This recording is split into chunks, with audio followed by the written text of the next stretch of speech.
See, didn't come up.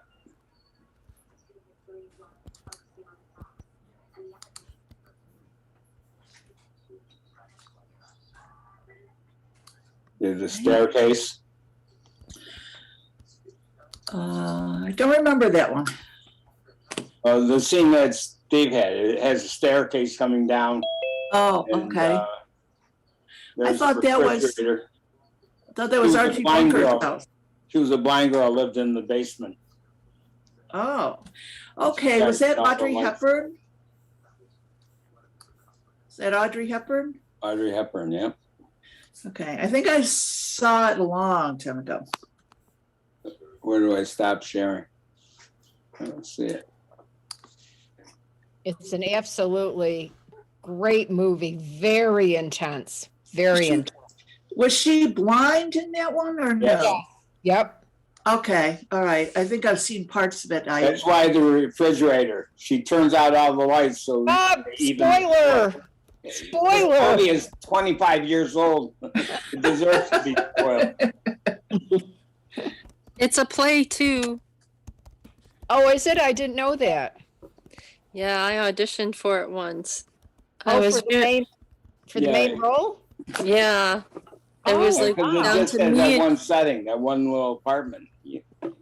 It was you down don't to go me out and of one the other apartment. person. Oh. And my friend was the assistant director, which is the only reason I know this. And the only reason I didn't get it was because the director had worked with the other person before. Oh, so favoritism. You should have pretended to be blind. Well, yeah, well, it's theater. You do. But yeah, well, that's the thing about theater, you know. People hire people they know. Yeah. There's another job. I worked with a director, and I had auditioned for him before, and he's like, "Oh gosh, why didn't I cast you back then?" Because he cast people who were like, he's like, "Oh, so hard to work." Some people are like so hard to work with. Yep. Well, that comes from experience, I guess. So that's why people, if they know you and they like you, and then they'll cast you over someone they don't know. All right. Think we need a few more people before we start, or? No, just start. They'll come in. I'm still trying to I get the know. Facebook video to start. All right, well, let me know when you got that going, and then. The go live button is dim. I don't know what I'm missing. It's not letting me go live.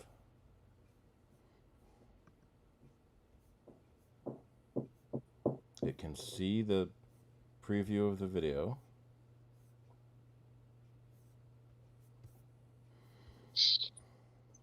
Save the changes and then go live.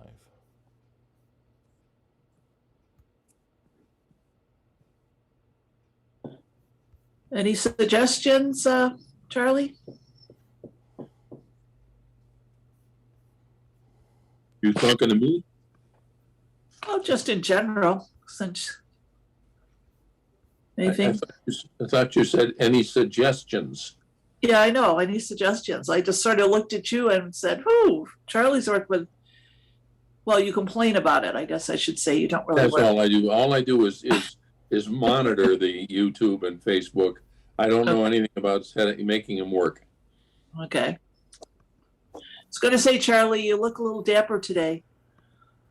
Well, I've got clothes on for a change. Ooh. Maybe it's because you're sitting by that mirror instead of in your chair over by the side.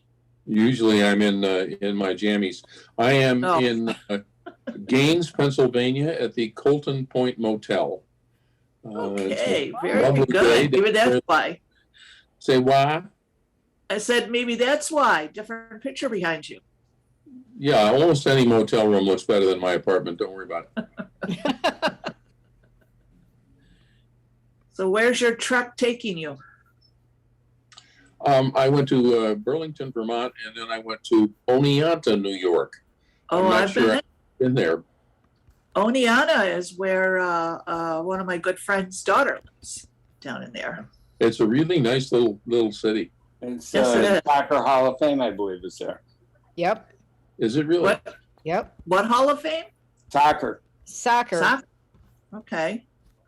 I remember going years ago, a beautiful little downtown area, very quaint, reminded me of Skinny Atlas, New York, without the lake. Yes, they have a very nice downtown. Yeah. All sorts of, kind of still has that sort of 40s, 50s feel to Yep. the town a little bit. A lot of the buildings are much older than that, and they're in remarkably good condition. I They're know. you don't have a nice one followed by other newer stuff that's shabby or something like that. You got just the whole main street is well-preserved older buildings. Oh, that's great. I didn't see any signs about a soccer Hall of Fame. I wasn't looking for it. Somewhere, you know, maybe you got to be in the soccer world to kind of know about it, you know, sports world sort of like. No, you'd think there would be a sign. At least I thought it was Oneonta, New York. Well, Cooperstown is the Baseball Hall of Fame. Yeah. And I know Williamsport is, The Little League Baseball. yeah, they have a huge sign that we go by it every year, Yeah. kind of for it too. So, Maybe it's on the I don't know. outskirts of Oneonta. well, you know how it is. If you come in one way, you don't always see everything. You Right. come another Oneonta, way, and then New all of a York. sudden, there's a big sign. You're like, how come it's not on the other end? If I'd known, I would have went there because you never saw it. You know, it's, Right. The They don't- distinctive exterior of the National Soccer Hall of Fame features a ball bursting through its side. Oneonta, Okay. New York. All Only right, sure. A breakout moment for the place that bills itself as Soccer Town, USA. Okay. U.S. national team is sparking. Charlie, I'll have to It is check it dated out. 2010. 2010 is the date on it. Maybe it's changed. I have bungled onto a Wall Street Journal article, which is going to paywall me, but it was closing when this article is 2010. Previous. And, apparently, the organization said for lack of funding, it was closing its 35,000 square foot hall. So this is too bad. Oh, Yeah. yeah. Previously in Oneonta.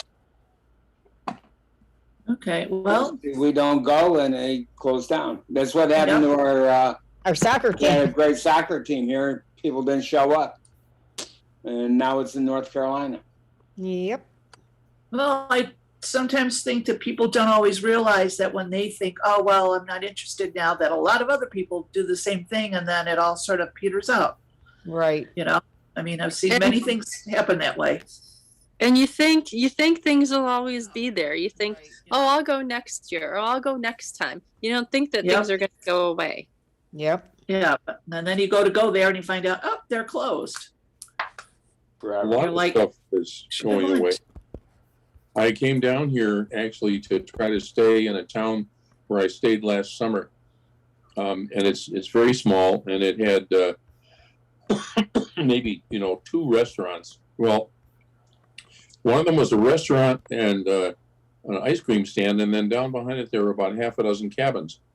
And so I get here this year and I find out that somebody bought the place and leveled the restaurant, and the cabins are knocked away down to their foundations.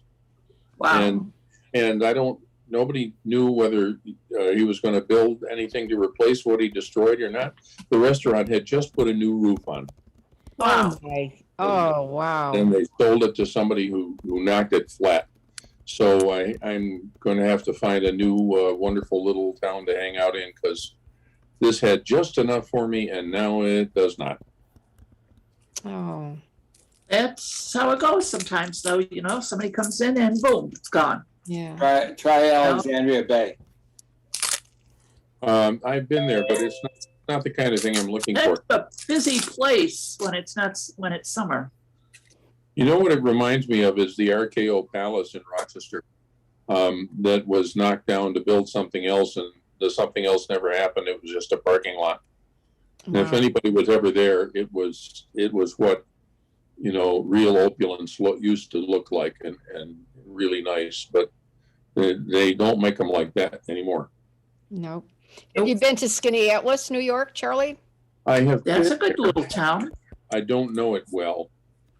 It's worth getting to know. Yeah, it's Well, there, beautiful. It's there right was a- on the lake. Oh, it's just gorgeous. It is beautiful. For my own there purpose. was a program on WXXI just a few days ago all about visit to the Finger Lakes. Oh, wow. And, they had all these pictures and montages of all the little towns all around the Finger Lakes and little details about different things like Watkins Glen, Ithaca, Geneva, the Naples Grape Festival, you know, Harriet Tubman, Seneca Falls. There was all sorts of stuff, and it was pretty good. So it was Oh, on just wow. a few days ago under WXXI. Don't forget the prison. Prison in They don't Auburn, men- New York. They don't mention that. I had dinner next door to that prison on one of my trips and ended up kind of Googling its history and so on. And it's very interesting. Oh, yeah. Yep. I The, used to walk to school by it every day. did you? Yep. Well, I have a friend who lived in Attica all her life, and you know, she was there when all the Attica uprising because my other friend's father was a prison guard, but he wasn't in the part that, you know, all the violence happened. But you know, it's I've been out there many a time. It always made me think of like a storybook castle kind of. If you disregard the barbed wire and the guards in the towers, Yeah. kind of thing, you know. There you go. Storybook Castle. Go by Alexandria Bay. You got Yeah. Boat Castle Oh, on Boat Hard Castle. Island. Yeah. Haven't been out there in years, and it's like, did they ever finish the castle? Because I know they did a lot of work Yeah. on it, and then parts of it were unfinished at the top. Yeah, Oh. I don't think so. I think I read something that said they left it that way because it was never finished when the guy's wife died. He left it. Yeah. Right. And so they were kind of leaving, you know, keeping that tradition alive, then not finish it because of, you know, memory to her, so to speak. But my daughter got proposed to in up there at Old Castle Oh, how romantic. Wow. many years ago, but that's where he proposed to her. So, Mhm. all right. Well, it looks like we've got a good little group. Steve, are you all set or? Yeah. Linda Danko is trying to get in, but she keeps asking me to reply, and I'm busy doing stuff. Sorry, Linda. Now she's there. Lyle can just pass it on to her. So, all right. So let's officially open our meeting. It's 7:15. Okay. So it's welcome to our June 8th CIDER meeting. And I just want to say a reminder at the beginning before we start, just in case I forget.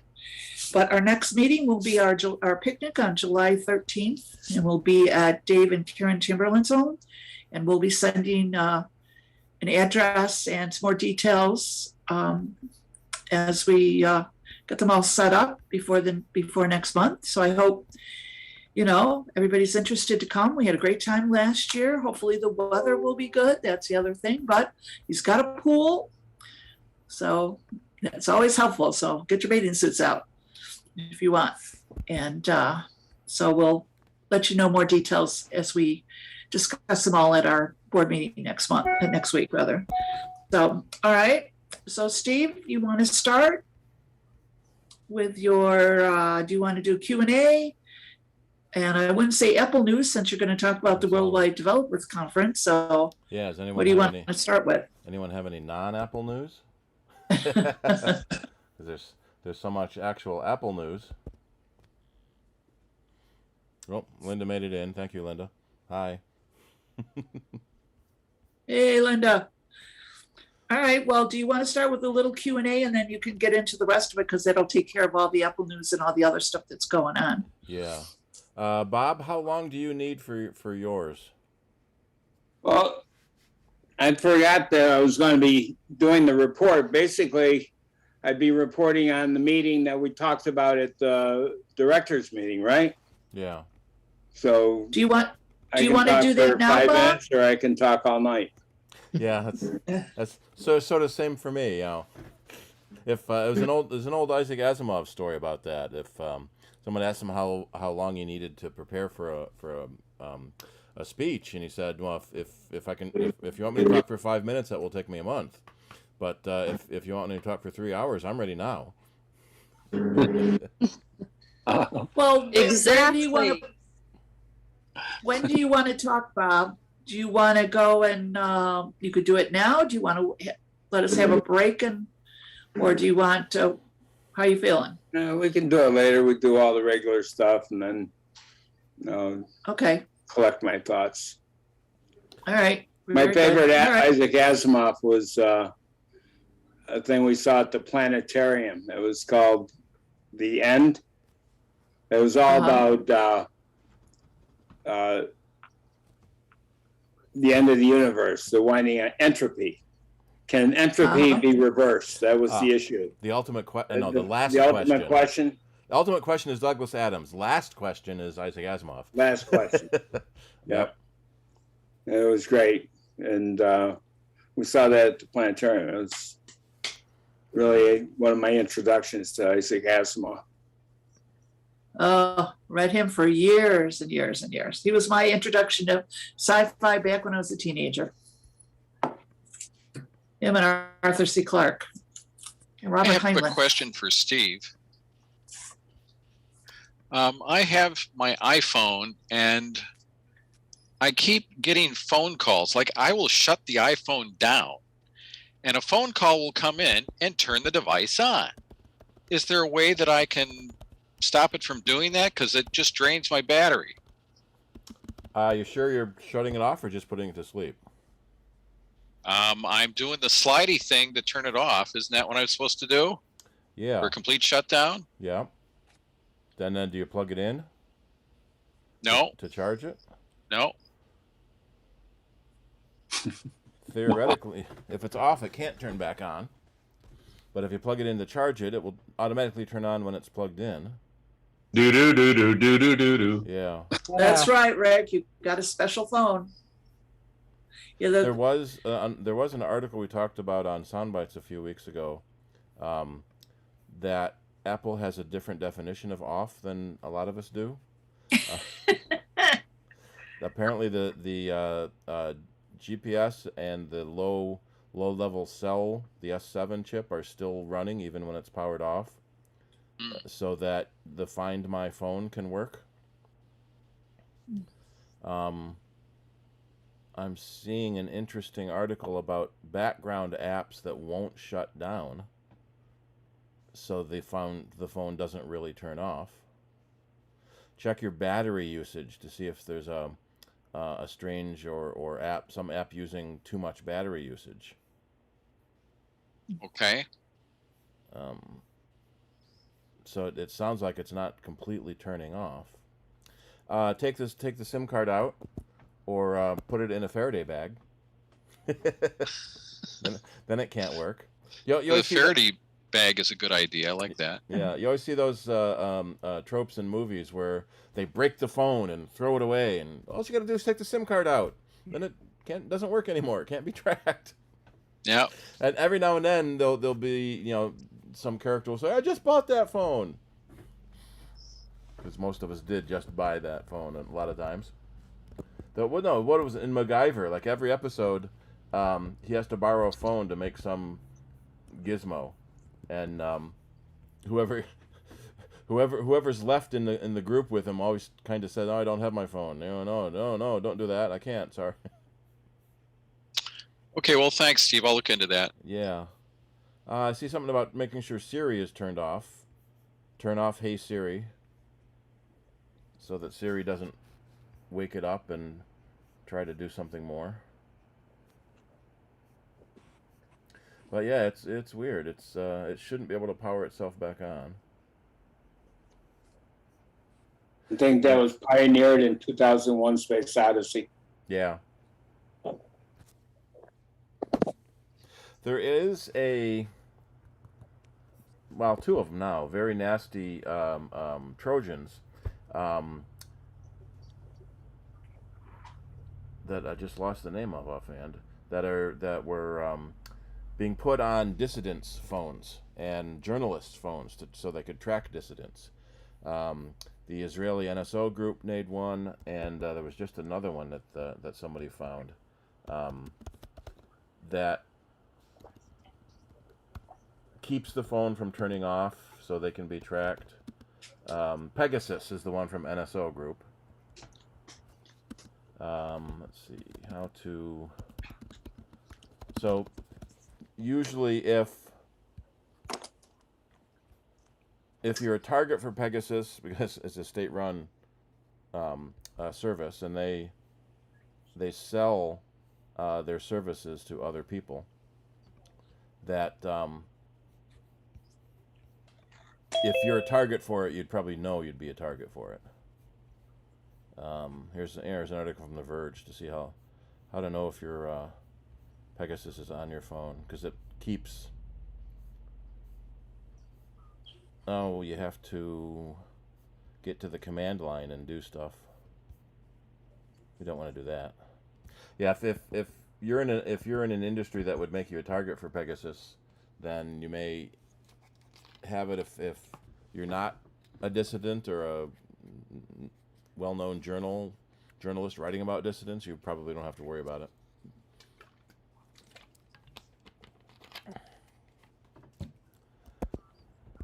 Alrighty. Any other questions? I have a question. On the local news tonight, they were talking about some schools requiring that their students put their phones in a pouch, but the story didn't explain what a phone pouch actually does. This isn't really an Apple question, Well, but it's it's The school district is Greece. It's a Faraday bag, like we were just talking with Rick. There's a concept called a Faraday cage, developed by Michael Faraday, who was one of the instrumental people in developing the fundamentals of electromagnetism. And basically inside a metal box, no radio signals can get through.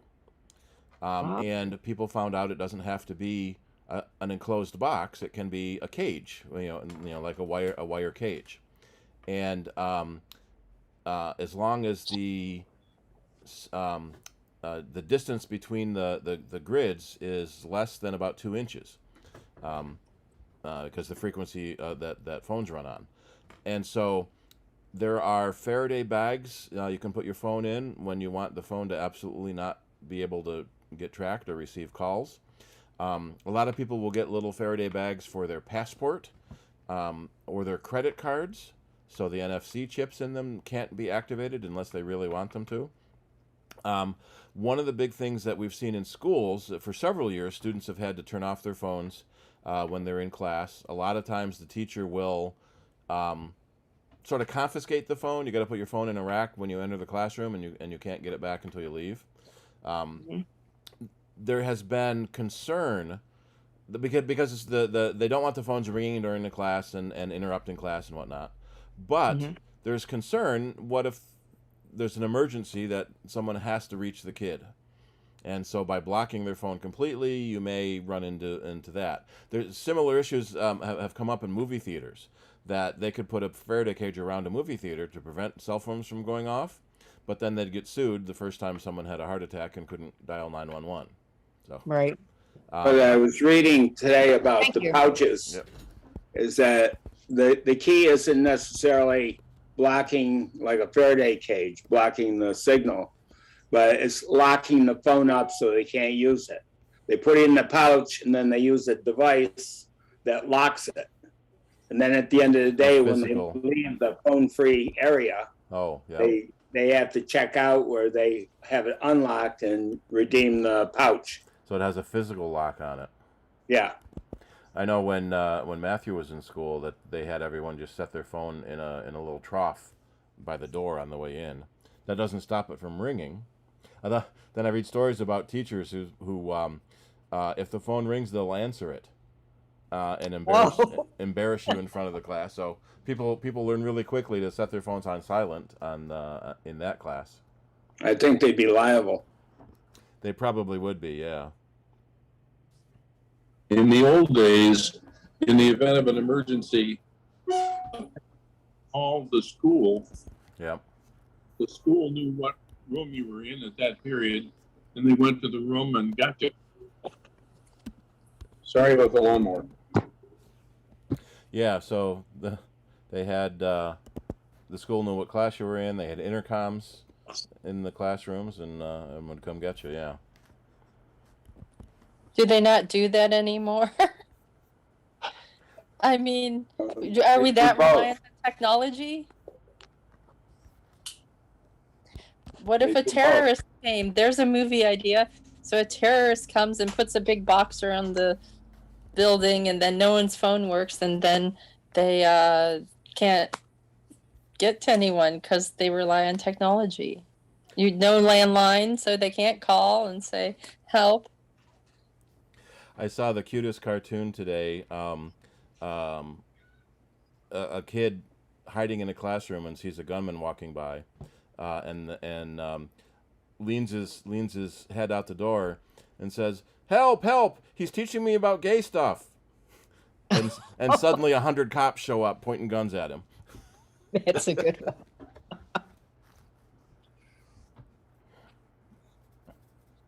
I think a good example of a Faraday cage is when you look into your microwave. Yes. You're looking through a metal sheet that has teeny holes in it that are potentially or hopefully smaller than a microwave, so the microwaves can't get through the door. Yeah, that's a good thing. You can see through it, but the microwaves can't get out and kill you. Or well, they wouldn't necessarily kill you. They just heat you up. Warm you up. They heat the water in your body. Yeah. There's an actual a really fun experiment you can do on your own that's perfectly safe. Microwave frequency is 2.4 gigahertz, which is the same as your Wi-Fi. So putting your microwave oven next to your Wi-Fi router is bad. But microwaves have a wavelength of about 4 inches. So you put shredded cheese on a paper plate, turn off the rotator thing. That's why the thing rotates in your microwave, because those 2 inches up and down, that 4-inch wavelength going through your microwave is what heats it. If you stop the rotation, you'll see melted, not melted, melted, not melted. So you'll be able to see that sine wave of that about 4-inch wavelength. Wow. 2 inches up, 2 inches down, 2 inches up, 2 inches down, and that's pretty cool. And because the holes in the grid on the microwave door are less than 2 inches, the microwaves can't get out. I never knew that. Yep. Segue that I'm Ew. trying to build is, what if Rick puts his phone inside the microwave when it doesn't? There you go. Then it won't ring. Just remember it's in there when you turn the microwave on. Yeah, don't turn it on. There was a meme going around a couple years ago that you could microwave your phone to charge the battery. And there were a lot of stories about blown up microwaves and destroyed phones, and how much of it was real and how much of it was faked for internet views. That would be something. I'm trying to find that article about the grease in the iPhone cases, to see if they said anything specifically about why they're doing it now and why their previous measures haven't worked. Yeah, they didn't mention any of that in the story. Here it I is. had so many questions. I thought you could have done a better job of explaining this to everybody, but Oh, okay. So it's specifically a Yonder pouch. So they have a contract with Yonder to provide these pouches. So this company Yonder was able to convince the school board that they needed to use these pouches. Let me see. I can put it into the Zoom chat if I get the Zoom window. So up. when a student wants to get their phone, you tell them it's out yonder. Yep, that's kind of oh, what it is. One of the reasons, maybe not for this is because of the recent school shootings that parents would say, I want my son or daughter to have the phone with them in case something happens. And That's not a bad argument. Yep. When I was teaching, there was always, the thing about the phones and everything. I mean, I really didn't have a real big problem, with it in my classroom. I did handle them my own way, but now, saying that they have to give up their phone in light of all the different shootings in all different locations, that people want a phone or something to communicate with the outside world. The district is spending almost $100,000 to purchase these bags. Yeah, I'm sure it's Well- a good investment. Nah. Yeah, Not. they're kind of going the opposite direction than what you would think. Yeah. Well, the sum of it too is the TikTok memes. They said they've had to replace every toilet paper dispenser with ones that lock closed because apparently there was some TikTok challenge. All right, well, Yeah, any other questions? I have an untechnical question. So my Apple TV Plus trial runs out very soon. So what are the best shows or movies anyone recommends that I see before my trial is gone? Apple TV, you're saying? Yeah. I really liked For All Mankind because we're into space. It's an interesting alternate history where the Russians got to the moon first. there's a movie called The Essex Snake that sounds interesting that I wanted to watch. It's about a Victorian widow and teaming up to explore a mysterious serpent. It's got Claire Danes and Tom Hiddleston playing the title roles. So it's a kind of murder mystery, I guess you would say. That sounds interesting. If you're into history, Lincoln's Dilemma, excellent movie, deals with just prior to his election through his assassination, Civil War, decisions made, how close things were to going in a different direction. Excellent from a historical perspective. Mythic Quest is kind of cool if you're into video gaming. It's about a video game studio. What was it? Mythic Quest. Okay. And that's Rob McElhenney and David Hornsby. F. Murray Abraham is in it as the grizzled old sci-fi writer that writes the plot for the game. Kim, you may notice that Steve has put a guide to the best stuff on Apple TV in the chat. Yeah, most of them that we've mentioned are in this guide. They got Friday Night Baseball. Yeah. Denzel Washington apparently did a really good Macbeth.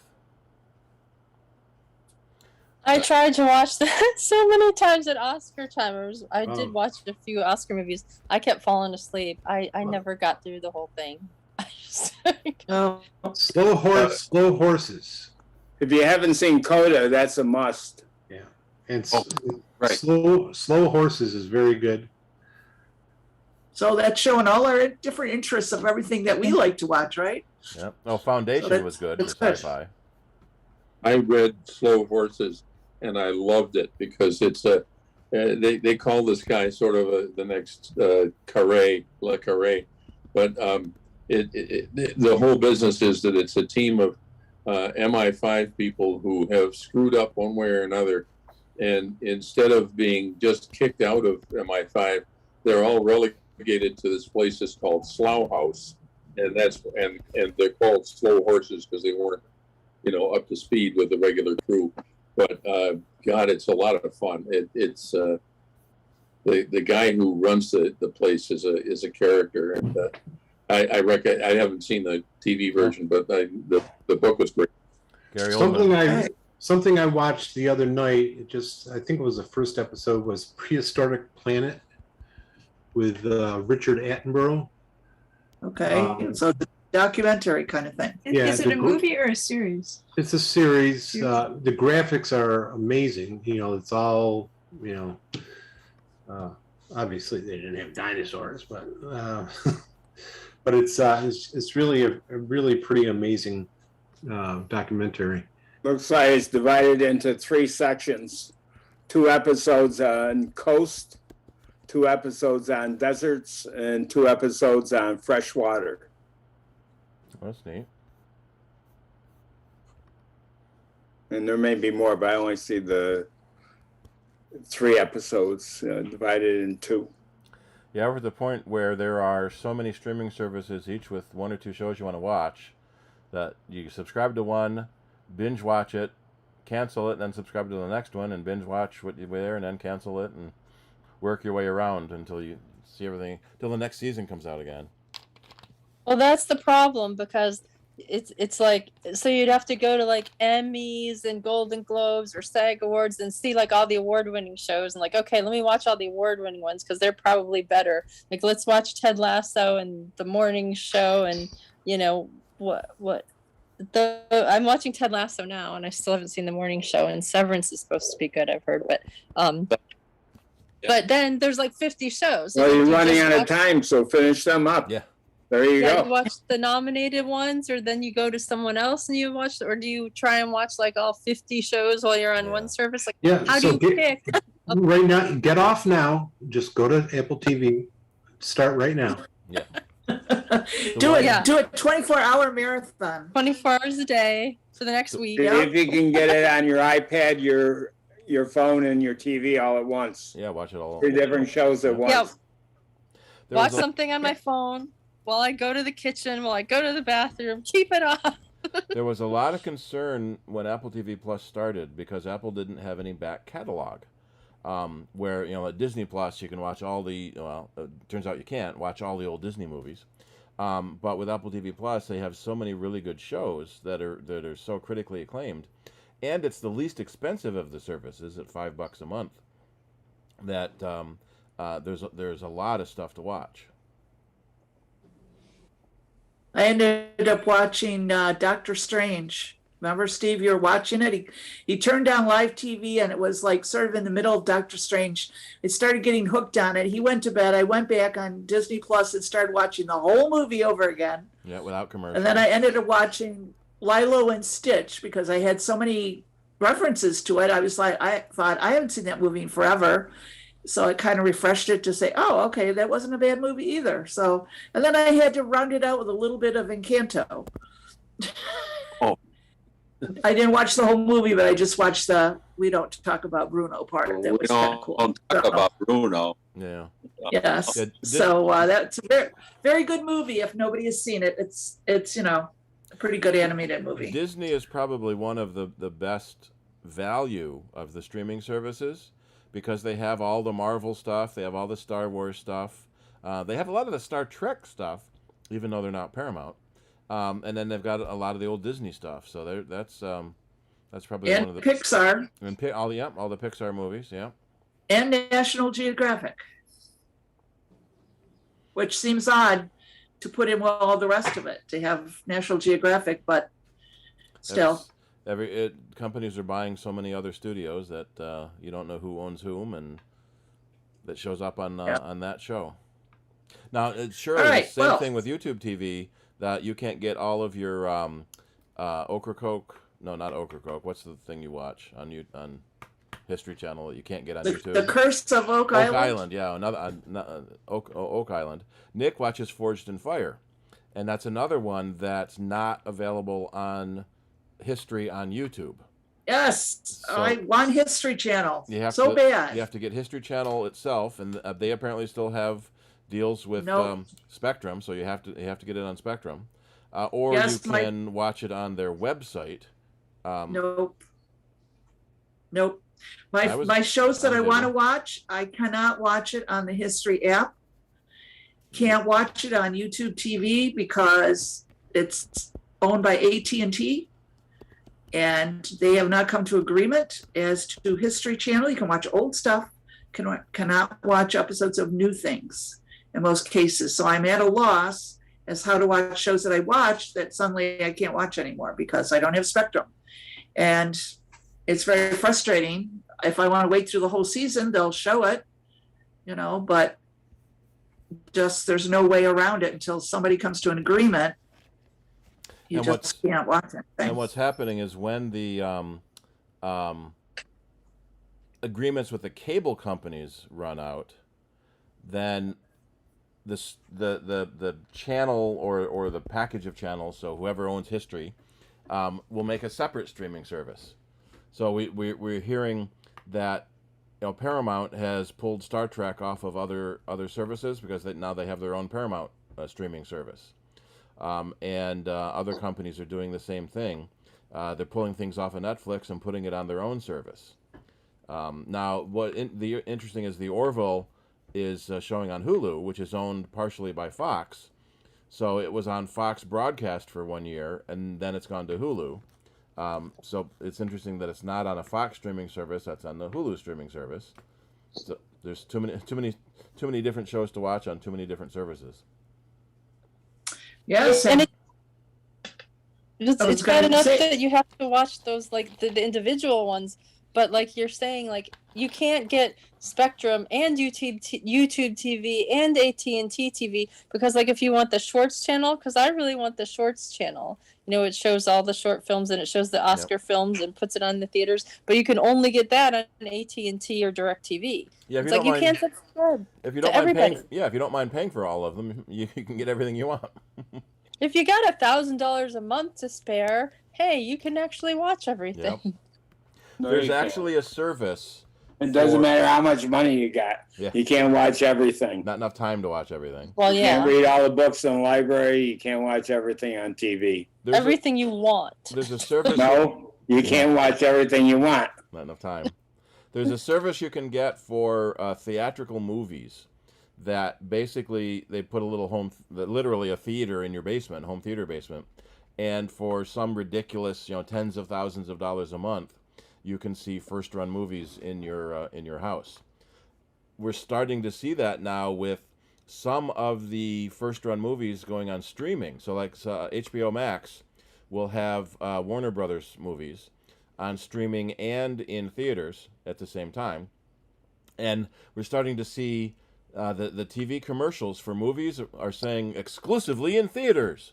Because several theater chains have closed because some of the studios are pulling back on the movies they release.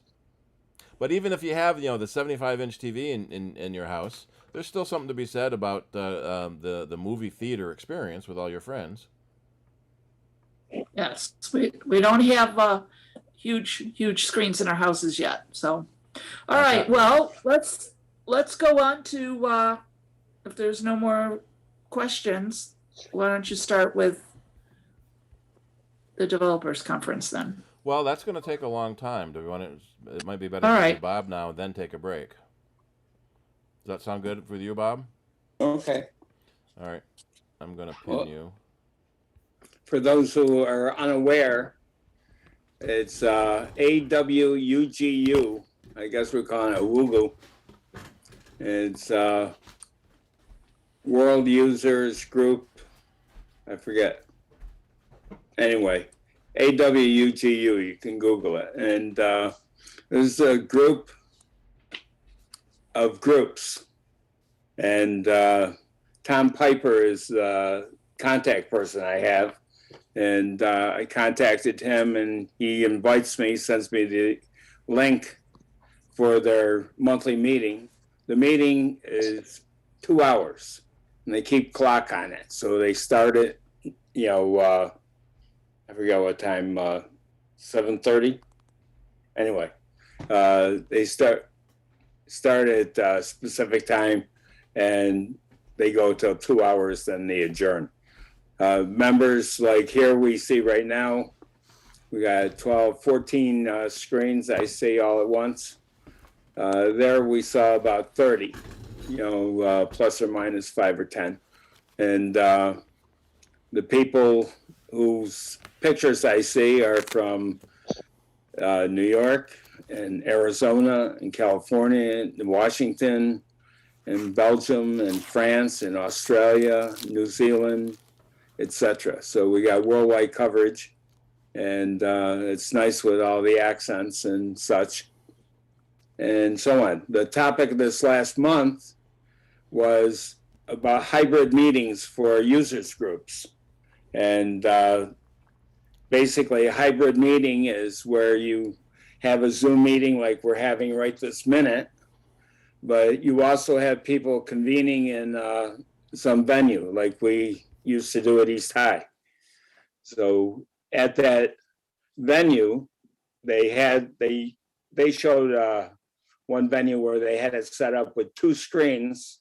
One screen would be for the presentations for the people in the room, and Zoom participants could see that.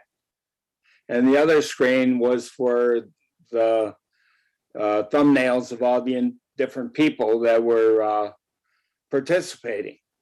And if they needed to share a screen, the screen with all the thumbnails would sort of be minimized, pushed aside somehow, or disappear.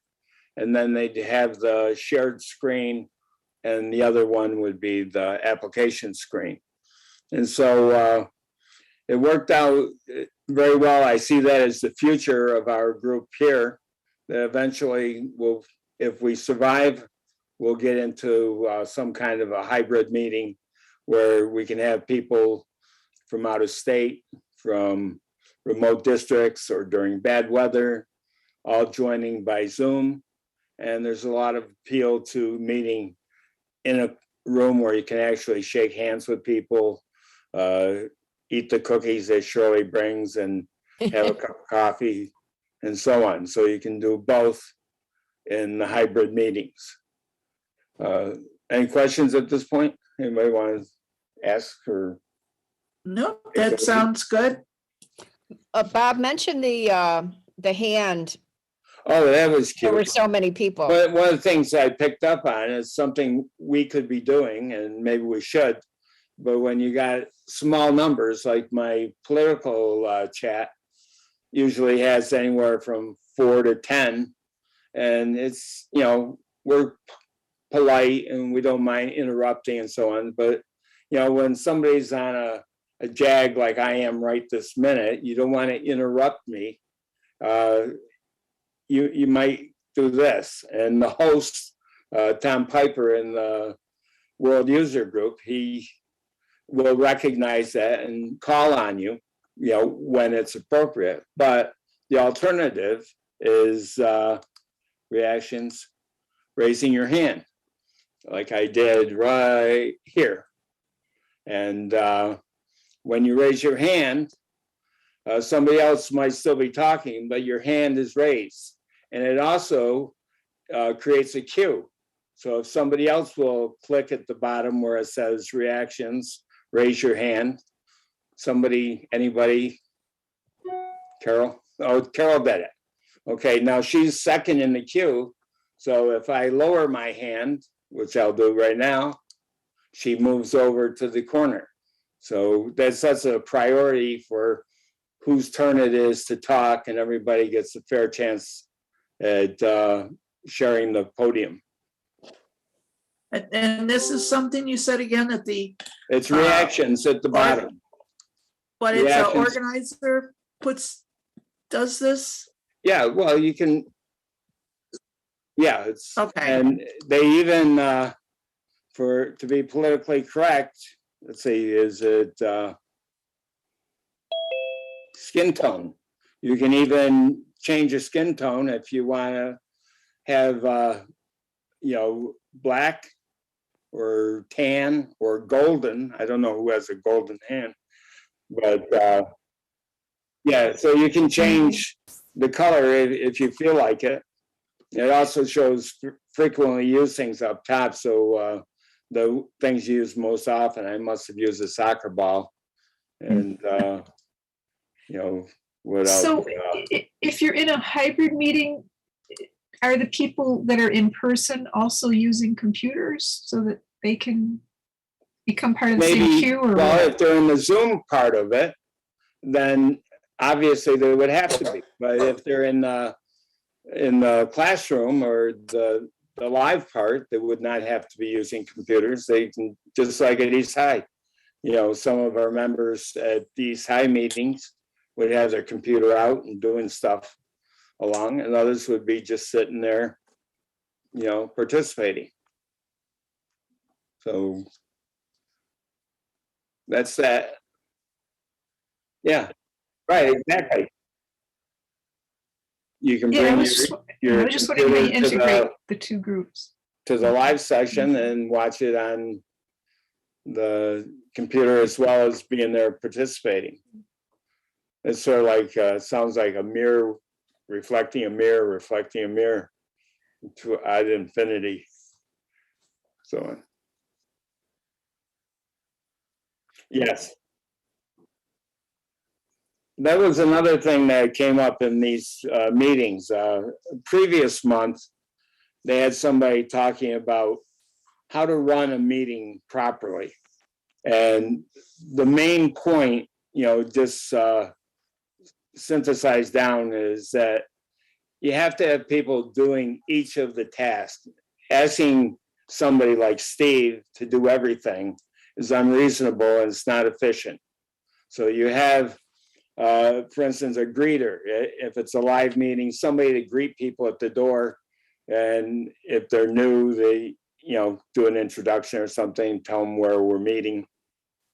And somebody who does cookies and coffee like Shirley does, and somebody else who does the other functions. They went through about a dozen or 15. You need more members than we got to serve all those functions. But the whole idea is that, it's unreasonable. It's not healthy for the organization to have one or two people do everything. And that seems to be the way it is. So.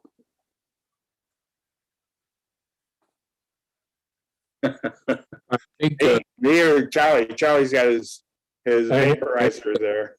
I did have my hand up, and I think Bob answered my question because it's true that they mentioned that a couple of these groups split the responsibilities between the host of the meeting who was giving a presentation or something like that, and then somebody else who was like the technical host or whatever you would call it, who would do things like keep track of the queue of people who'd raise their hands and things like that.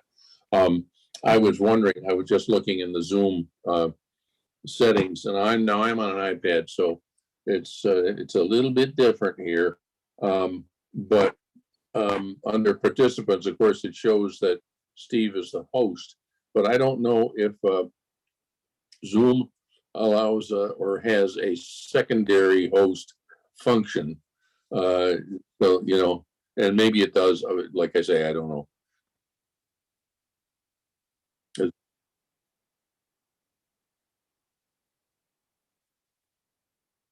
Yes, I know you can do that, right?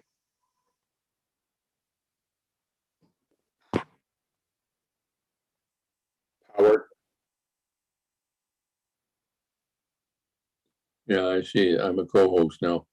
Well, I'm not going to make any trouble here, so you can discontinue that if you wish.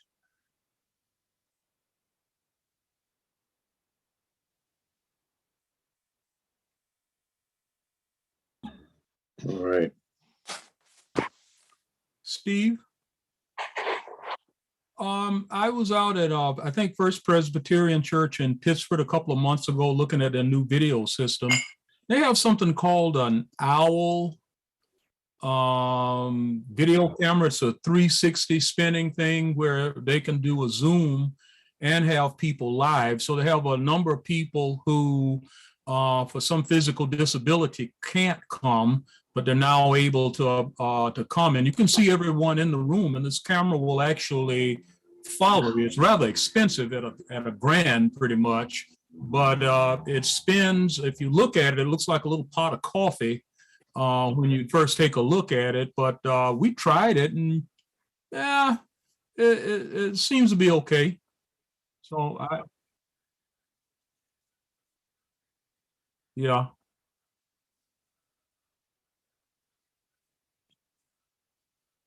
Yeah. Yeah. Well, okay.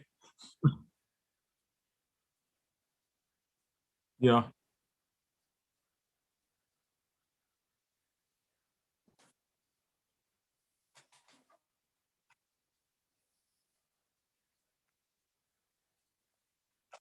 Mm-hmm. Hey, Steve, we're not hearing you on the YouTube feed. We can hear Charlie fine, but not you. I forgot to unmute myself when I got up. All right, YouTube should be back working again.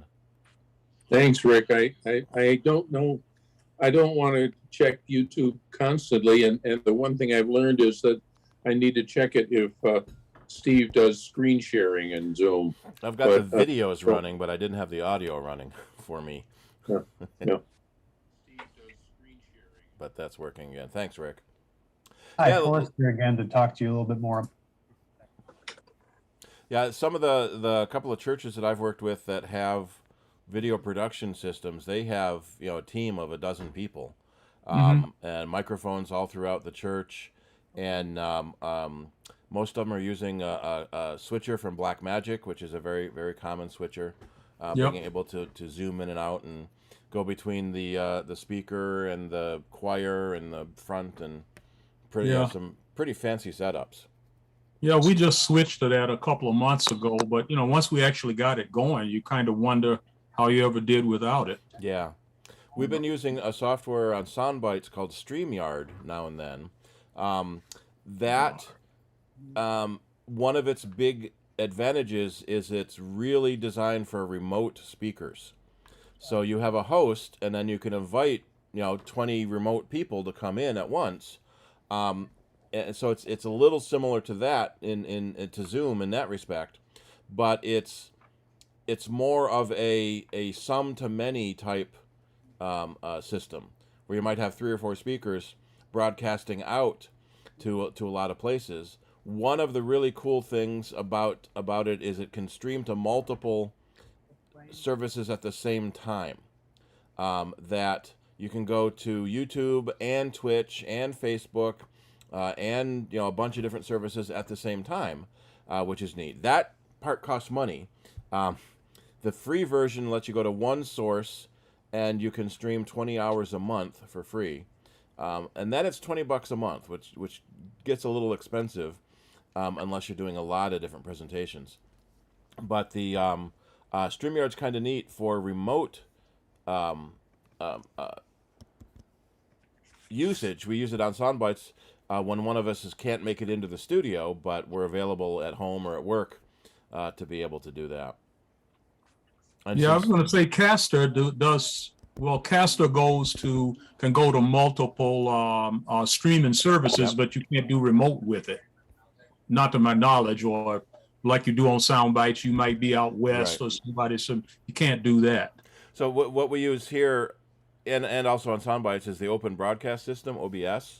And so it can take in multiple cameras, it can take in multiple destinations, it can do multiple sources. So right now I've got Zoom, and then we can share screen and bring up other sources too.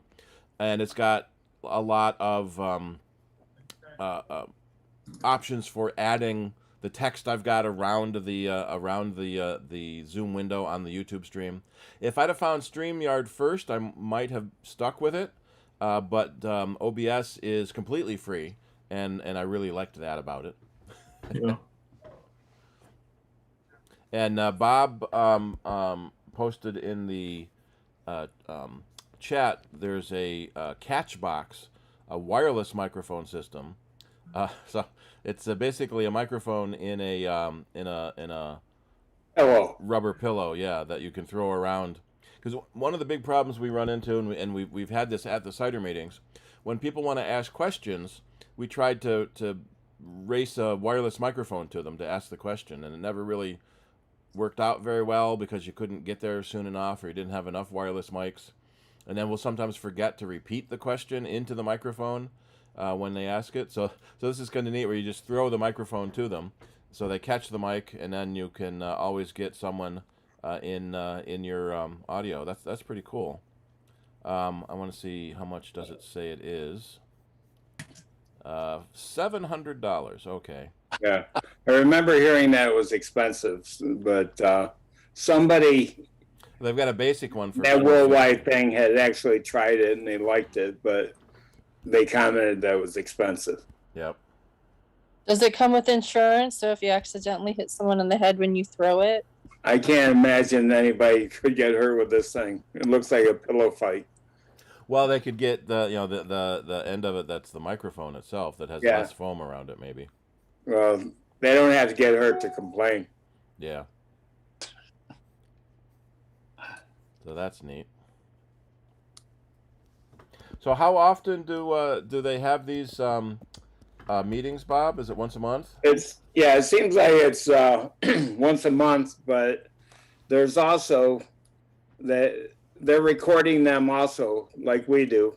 And I've sent links. I know Charlie's gone and looked at the meetings and so on. And there's one of the emails mentioned that, you can request from Tom if you want to participate, you could probably get in. The caveat is that, they got 30 or 40 people. If all of a sudden every club had 5 people, then we'd have 200 people at the meeting and it could be unwieldy. Yep. So, I don't want to discourage anybody. I enjoy being the point man for the awooga, but, if others want to try to contact him and get in, I don't have any priority to it. Go ahead. Tom Piper is the main guy. I've sent, emails from him to the board, so his email address should be there someplace. And the Apple Users Group Resources public webpage that I posted into the chat a bit ago has links to the previous meetings if you want to go back and watch them. Right. I missed one meeting since I think I've gone to 3 meetings, and somewhere in there I missed. I simply forgot about it. The meetings are on Mondays, and I have an ongoing political chat that meets on every Monday at 4:00, and we've been doing that since July of 2020. So if anybody wants to join our political group, but it's really, I'm not inviting everybody, just liberals. So if you're on my side of the spectrum, welcome aboard. And I have friends that are conservatives and even Trumpers, but that political one is for us, not for arguing with Trumpers. Anyway, the worldwide thing is, not worldwide, but the World User Group is after that meeting. So that my meeting goes from 4 to 5, and then I think it was at 6 o'clock that I met. It was 5 o'clock Central, so 6 o'clock hours. And Tom Piper must be in the Central Zone. But that's one of the negatives or positives. I think it's a positive. You don't really know where all these people are. One of the things that it's easier than I thought to change your name. And so whenever I went to the meeting with them, I changed the name. So instead of saying Robert Hoy, it says Bob Hoy, Apple Cider, Rochester, New York. So all that data is right there. And I know Tom has encouraged people to put some sort of a description of where they're from, their name, their club name, and location. And it's a very metropolitan feel that you get from that meeting. The last presentation on hybrid, that was done by a woman from Belgium, and she was just awesome. Her English was very good. We waited. This one woman, sorry everybody, from France was trying to get in. She waved, and finally she got to talk, and it became very quickly apparent that her English was very bad and nobody understood what she was saying. She said she would send something, but she spoke like my Spanish. Her French, her English was like my Spanish. Muy poquito. No, hablo más que poquito, pero no mucho. I can say whatever I want to say, but when people are talking in normal parlance, normal speed, I get 40%, and I have to listen hard and say repete. That's a good one to learn if you have Spanish friends you're trying to understand. Repete, it means repeat that. Más despacio, slower. ¿Dónde está el baño? Where's the bathroom? Yeah. Things you have to know. Okay, any other questions about the World User Group? Do you get to view the agenda for next? Yeah, he sends out emails. I have one email that came through here, I think yesterday, the day before, and it's got a link in it. It says, below is a question raised by one of our members who was a past presenter. Nicholas Pyers just saw the story about 8 presentation assistive apps on the App Store. And then there's a link to the App Store. He would be interested to hear from others if any of these apps you would recommend. He had previously purchased Mouse Pro a while back, but it stopped working after a recent OS update, and the developer is no longer active.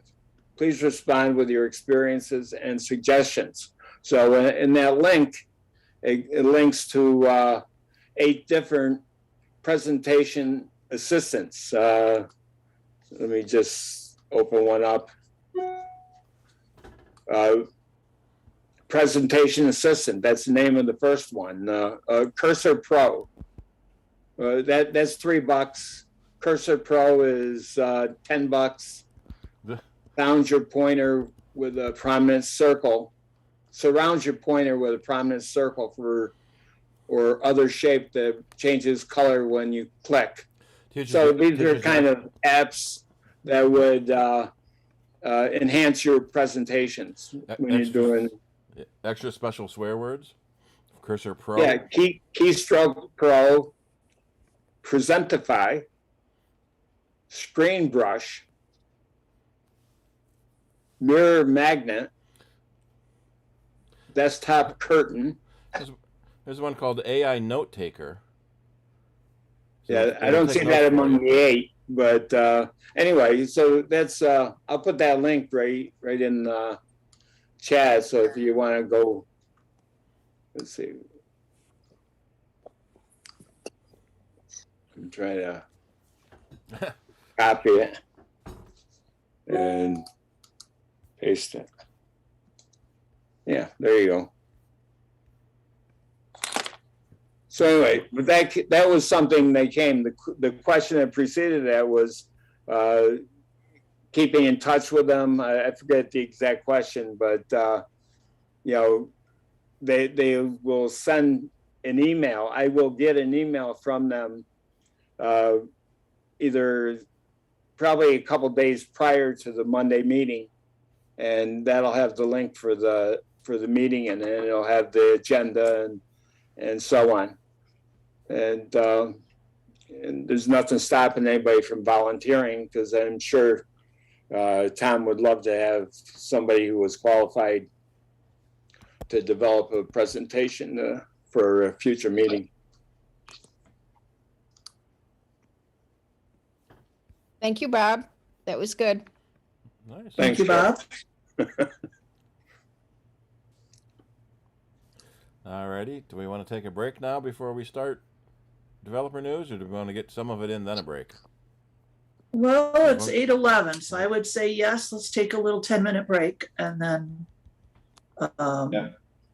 reconvene. I'm gonna put a big countdown clock in the stream. So 8:20, we should be able to come back. 9 o'clock, Boston is starting. Is going to play Oakland, so we're going to be. Does that mean we're going to lose you? Yeah, the Yankee game's on right now, but there's no score. So you can't see my TV, but it's right there. Okie dokie. You can swivel around and have 2 eyes going at the same time, Bob. Both. All right, everybody. Smoke them if you got them.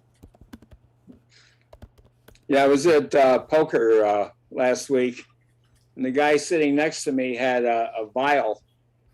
It had a cap on each end. It was about 3/4 of an inch wide, and inside it had what looked like 3 joints rolled, and they were rolled very professionally, kind of thin. And then when he was away at the bathroom, when he came back, I said, "Was that marijuana?" And casually as you could imagine, he said, "Oh yeah." He bought it. I said, "Did you roll them like that?" He said, "No, he bought them like that from a friend." So it's becoming more casual. I haven't smoked much in the last number of years, but I like smoking pot. So Bob, does that give you a competitive advantage when your opponents at the table are stoned? He was anything but stoned. He had a huge stack of chips. He was doing very well. Either that or he does better when he's loaded. He may have smoked one, but there was no evidence of it. Wait, this is online poker, No, this was at Del Lago Casino. and he had it there. Yeah, right on the table. It was in a little Is that glass. legal? Yeah, it is legal. It's legal to bring marijuana into a public place Yes. and He smoke it. wasn't smoking it there. Oh, But yeah, it's legal. It's legal to own. It's legal to possess. Smoking indoors is still illegal. Illegal. In most places. Now I wonder did the law say smoking cigarettes or did it say smoking period? I don't know. I don't smoke, so I don't Steve, know. with marijuana, probably I won't smoke. My best guess is that the next time I partake, it'll probably be an edible. Yeah. The law specifically says tobacco products. Years ago in his drug phase, George Carlin used to talk about marijuana that was so good you didn't smoke it, you just copped it and stuck it in the closet and went around high all day just knowing it was there. Yeah, Bill Maher makes a big deal about smoking pot on his show. Who's that? Bill Maher. Bill Maher. Oh yeah. So Steve had a finding here on Zoom. Yep. So far in the meeting, I ended up firing up my old MacBook so that I would have audio. I had no audio through the Mini, but I just found within Zoom under settings, it was apparently sending it to a USB audio device instead of to my external headphones. Yep. You can. And that was a Zoom setting, although I had the audio in the preferences for the Mac setup for the headphones. Yep. Zoom overrode it. Yeah, there's a setting in Zoom. In fact, in the Zoom window, next to the microphone icon and next to the video camera icon, you can change your audio and video settings. There is a same as system setting that's supposed to use the system's settings. And that was clicked and it didn't. And it still ignored it. Yep. But then, so you can pick your input and output settings right in that menu too. So it's a quick shortcut versus going into the audio and video settings. But what is nice in the Zoom settings, in fact, did that beep just make it into the Zoom meeting, or did it just go to me? So there's a test speaker button, so you can test your microphone and speaker to make sure it's working. That's kind of handy too when you're trying to get everything set up. Yep. So that was, and yes, well, and I know you just brought it up because you're probably looking at it. There's a select a microphone and then select a speaker. Yep. But yeah, so at least I found that. Another interesting thing, just learned, matter of fact, within the AAP tax aid now, we're starting to move over to focus on just brother printers, period, not HP, because of the HP policy for updates. And I just ran into that literally yesterday. I have an Office Jet Pro 8600 printer. I've got almost 20,000 pages through it. It's been a workhorse. It's a multifunction. Maybe I'll make some coffee. And lo and behold, it is now obsolete because they're no longer releasing updates. And from my Mac now with the latest update, I can no longer talk to the scanner. Yeah, there's a third-party scanner called VueScan, VUE scan, and they try to support a lot of unsupported scanners now. So that might be an option. They have a free version to test with before you have to pay for it. I may take a look at it. Hamrick software. Lyle, you may also, I know I had an 8600 too, and I remember, was it last year where HP messed up on their certificates or whatever, and all the HP printers stopped working, but I was still able to print through Apple. Yeah, you can load the AirPrint driver. Will often I can work. print. Printing hasn't been a problem. And it also was the scanning that I went think, defunct. Yeah, and also scan through that. If you go, instead of through the HP, go to Apple's image capture right app, and that may work also. Right. If you have it set up with the Apple driver. But I just checked Hamrick, and they do support the 8600 for scanning and the document feeder. What I just did, you know, my the 8600 bit the dust, you know, with the printing, and wouldn't even, you know, operate. There was something wrong with the heads or whatever. But I got these 8020s, and I know, I mean, I got them at Costco, and I got one for my wife last year, and I just got this one. Number one, because it uses the same cartridge. So I don't have to get two different types of cartridges. But also, I like the scanning software with the 8600. And that seems to be a lot better than the newer scanner software from HP. And it still will operate my scanner with the older software. So you have some choices there. That's nice. Yep. Usually they make sure you can't use the same cartridges again, and your printer dies just as you buy new cartridges.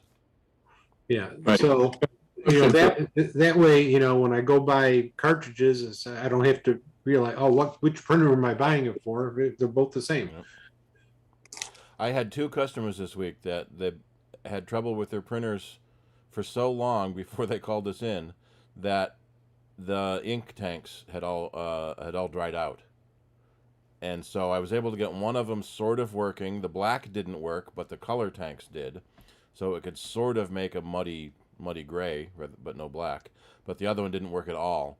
One of the printers, they were both HPs, which was interesting. One of the printers had separate ink and separate print heads. So when that happens, you can replace the print head. But on the other one, the print head and the ink cartridge were together, which makes them more expensive, but it does mean that every time you replace the ink, you get a new print head. So it's possible she was going to try a new cartridge to see if that worked before she bought a new printer. But a lot of times, what we really strongly recommend laser printers for people who don't need to print much, because the ink can dry out, you know, really quickly, and then your printer is shot. You can get a good black and white printer for around $100, and color all-in-ones are about $500. That's sort of it does everything. The color laser with print copy scan. But if you print a lot, that would be a better option too. Although most of the printer companies are now doing bigger tanks. Epson has their Eco tank. HP's got one too, with bigger tanks, so that it costs less per print because you're getting more ink in the tank. But then when it dries out because you didn't print very often, it wastes even more ink then too.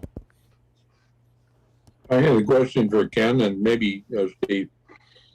I've got an old HP laser printer, black and white, and I have a few years back now looked into software updates for it or firmware updates, whatever they would be. And it seems to me that the instructions involve going into command line stuff. Does that sound like it's truly the case, or is I barking up the wrong tree? That may have been for Windows. Usually on the Mac, you do it from the web browser or an app that runs. Do you remember what model printer it is offhand? No, I'd be winging it. It's something or other 15. It's a cube more or less in shape, and I'm on 2015 or something, but I don't know, and I can't tell right now because it's like I say, my MacBook is in the shop for a battery replacement, you know, and if they ever make batteries again, I can look at that. We got one. We got one in today for a earlier customer, so good. There's hope. It's a good sign. So in other words, what may happen is that I should have, and the thing is that the printer I normally use is like you were talking about, an Epson EcoTank thing, and that's wireless for my Wi-Fi network, but the old HP is a direct wire. So maybe sometime I should connect the MacBook up to the HP by wire and start poking around online at HP and see what they offer in the way of software updates. Because the main problem I have with it works just fine, except that it's too faint, too light. You can read it, but it's not, nice and dark. It might have an eco mode turned on, where it uses less ink, or draft mode, something like that. Less toner, you mean, right? Yeah. Well, okay. Well, I don't think it has that feature, but I can look at it. What's the thought? A lot of the older printers needed to be connected USB for setup or updates. It seems only recently they added the ability to do firmware updates over Wi-Fi, which is interesting because the computer is connected to Wi-Fi, which is connected to the internet. So the printer should be able to update itself automatically, and a lot of the newer ones can now. All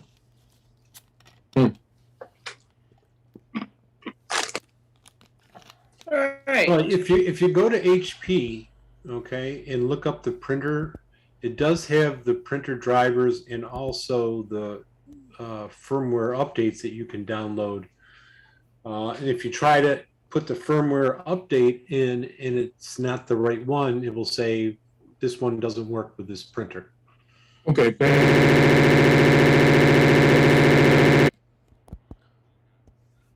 That's not right.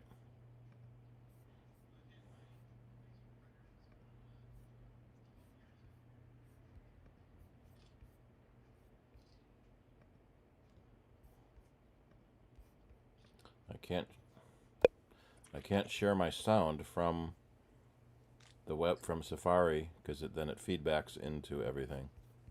All right, so let's bring Safari in, and then I have to bring my audio and video back in from. While Steve's doing that, did anybody receive a check from New York State? Nope. You did? Yes, I know somebody did.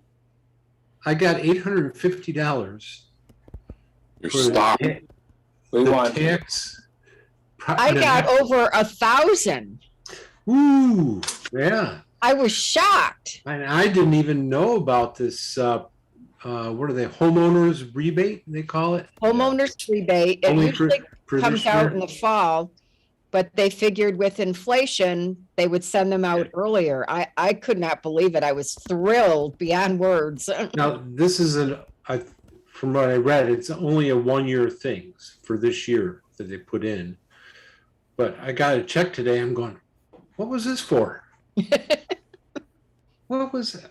I didn't do Aaron, make anything. sure to check your mailbox, folks. Don't throw out anything got it for in the mail this right now. The state home, has but not started for sending either of out the tax rentals. rebate checks earlier than No, planned. it has to be The a one-year homeowner. program provides direct property tax relief Your to residents. eligible They go by homeowners. The checks were your supposed to go out in income. the If fall, it's but less now than most should be mailed out 250,000, this plus month. you have to New York have is expected to be send more STAR than $2 eligible. billion Right. in rebate. Right. That STAR program is fabulous. I've saved so much with that over the years. Yeah. How about just reducing taxes by a whole bunch and we won't need all this? Because that would be so simple. That's socialism. I was listening to you folks earlier. You were talking about printers. I just wanted to make the point that what Steve was talking about was toner printers, lasting longer and working for longer periods of time, whereas your others are inkjet and they use the colored water to print with, which is why they dry up. Right. And a lot of the new inkjet printers are coming with bigger tanks to make the cost per print lower. Yeah. So a lot of times you pay $20 for that ink cartridge, and when you look at it, it's half a milliliter, and that works out to like $4,000 a gallon. Where are you getting? And the other for point I tomatoes? wanted to make was about scanners. Don't forget that Preview will allow you to do scanning. Right. It uses the image capture background task. So the image capture app will go into directly to the scanner, and then Preview will open the scan from image capture if you also. Mm-hmm. Okay, I'll let you get on with it. Thanks. All right. So are people seeing my developer screen? All right. So Apple's Worldwide Developer Conference. I'm trying. I gotta get this. Can I get this menu out of my way? You're not seeing it, but I am. Okay. A lot of stuff was announced, and there's about a 2-hour keynote. If you want to watch the keynote, you can go through that. Kind of a lot of stuff they announced, and a lot of stuff that they didn't announce, even in 2 hours. Do we want to do the hardware first or the software first? Software. Software. All right. So let's start with iOS 16. Big changes to the lock screen. You can now put widgets on your lock screen. You can have lots of different color and patterns for your pictures, different fonts and styles for your text. And so it's personalization of your lock screen is the big thing. And what's interesting is Android has had this for quite a while now. So all of the Android blogs are saying, "Oh, about time you caught up, Apple." You can also have multiple different lock screens. So you can have a work one, say that has your work calendar and your work messages, and then a home lock screen. So when you leave work, you can have your home messages and your home calendar and your home email. Notifications now show up on the bottom of the lock screen and instead of the center, so they don't block your picture, because you probably have a picture that you like on the lock screen. And you can see your live events, or live activity they call it. So if you're like watching a game, or not watching, keeping track of a sports game, you can see the updates on the bottom of the lock screen. So just by picking up your phone and looking at the lock screen, you can see information without needing to go into the phone as much anymore. They're expanding on the Do Not Disturb, which they expanded into Focus last year. They're now adding more focuses. So you can set a different group of apps to be running when you set a different type of focus. So you can have a work focus that has your work email app open and your work calendar open, and kind of hide everything else that you don't need to focus on right now. Plus the ability to customize each focus app is a pretty neat option. We're going to go through a lot of this fairly quickly, but interrupt if you have any questions. I'll try to answer them. As soon as we have actual products running the actual software, we'll probably do something a little bigger. A lot of changes in Mail. You can filter by focus. So a lot of people have work contacts and home contacts. So you can put that into your focus setting so that when you're at work, you only see the work mail, and when you're at home, you only see the home mail. Although you better make your spouse a VIP so you always see their message all the time. So trying to help you focus on specific tasks. They have added another type of iCloud library. So right now, with earlier OSs, you can have shared albums. So you can share an album to someone. With iOS 16, you'll be able to share an entire library. For example, Shirley and I both went to the air show last weekend. She took a bunch of pictures. I took a bunch of pictures. We never get around to making a shared album to merge our pictures together, and we still have to do it for our Florida trip from earlier this year. So it's going to make it easier to share all your files or all your photos with your spouse, and you can have different libraries. So you can have a family library that you share with all your family. You can have libraries that are shared based on dates or based on people. So you can have a shared library of your kids, and every time you take a picture of a kid, they all automatically get a copy of it. So you don't have to message photos around. The editing feature, they've added more options for letting shared users edit photos too. You can control that when you set up the sharing. If you want to have them get permissions for editing and deleting, you can give them those permissions as needed.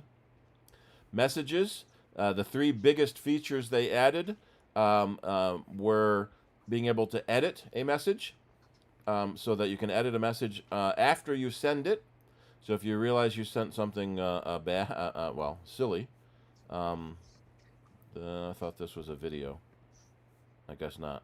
Or is there a play again button? So you can edit a message. You can delete. You can unsend a message. You have a few moments to unsend the message, so you can change your mind and get it back later. And you can also mark an entire message thread as unread, so that you can get back to it later. So if you realize you can't respond to it now, but you need to mark it back as unread, just like in email now, you can mark them as unread to get back to them again later. And they've added SharePlay. SharePlay was a big feature they added last year, where you could watch movies or TV shows together with remote people. Since we're all doing so much remotely these days, you can watch a movie through SharePlay, so everyone is watching it at the same time. They've added the SharePlay to messages, so while you're watching a movie or TV show, your messages will be going back and forth with everyone in your share party. So you can make a SharePlay party to be able to comment on the movie that you're all watching at the same time.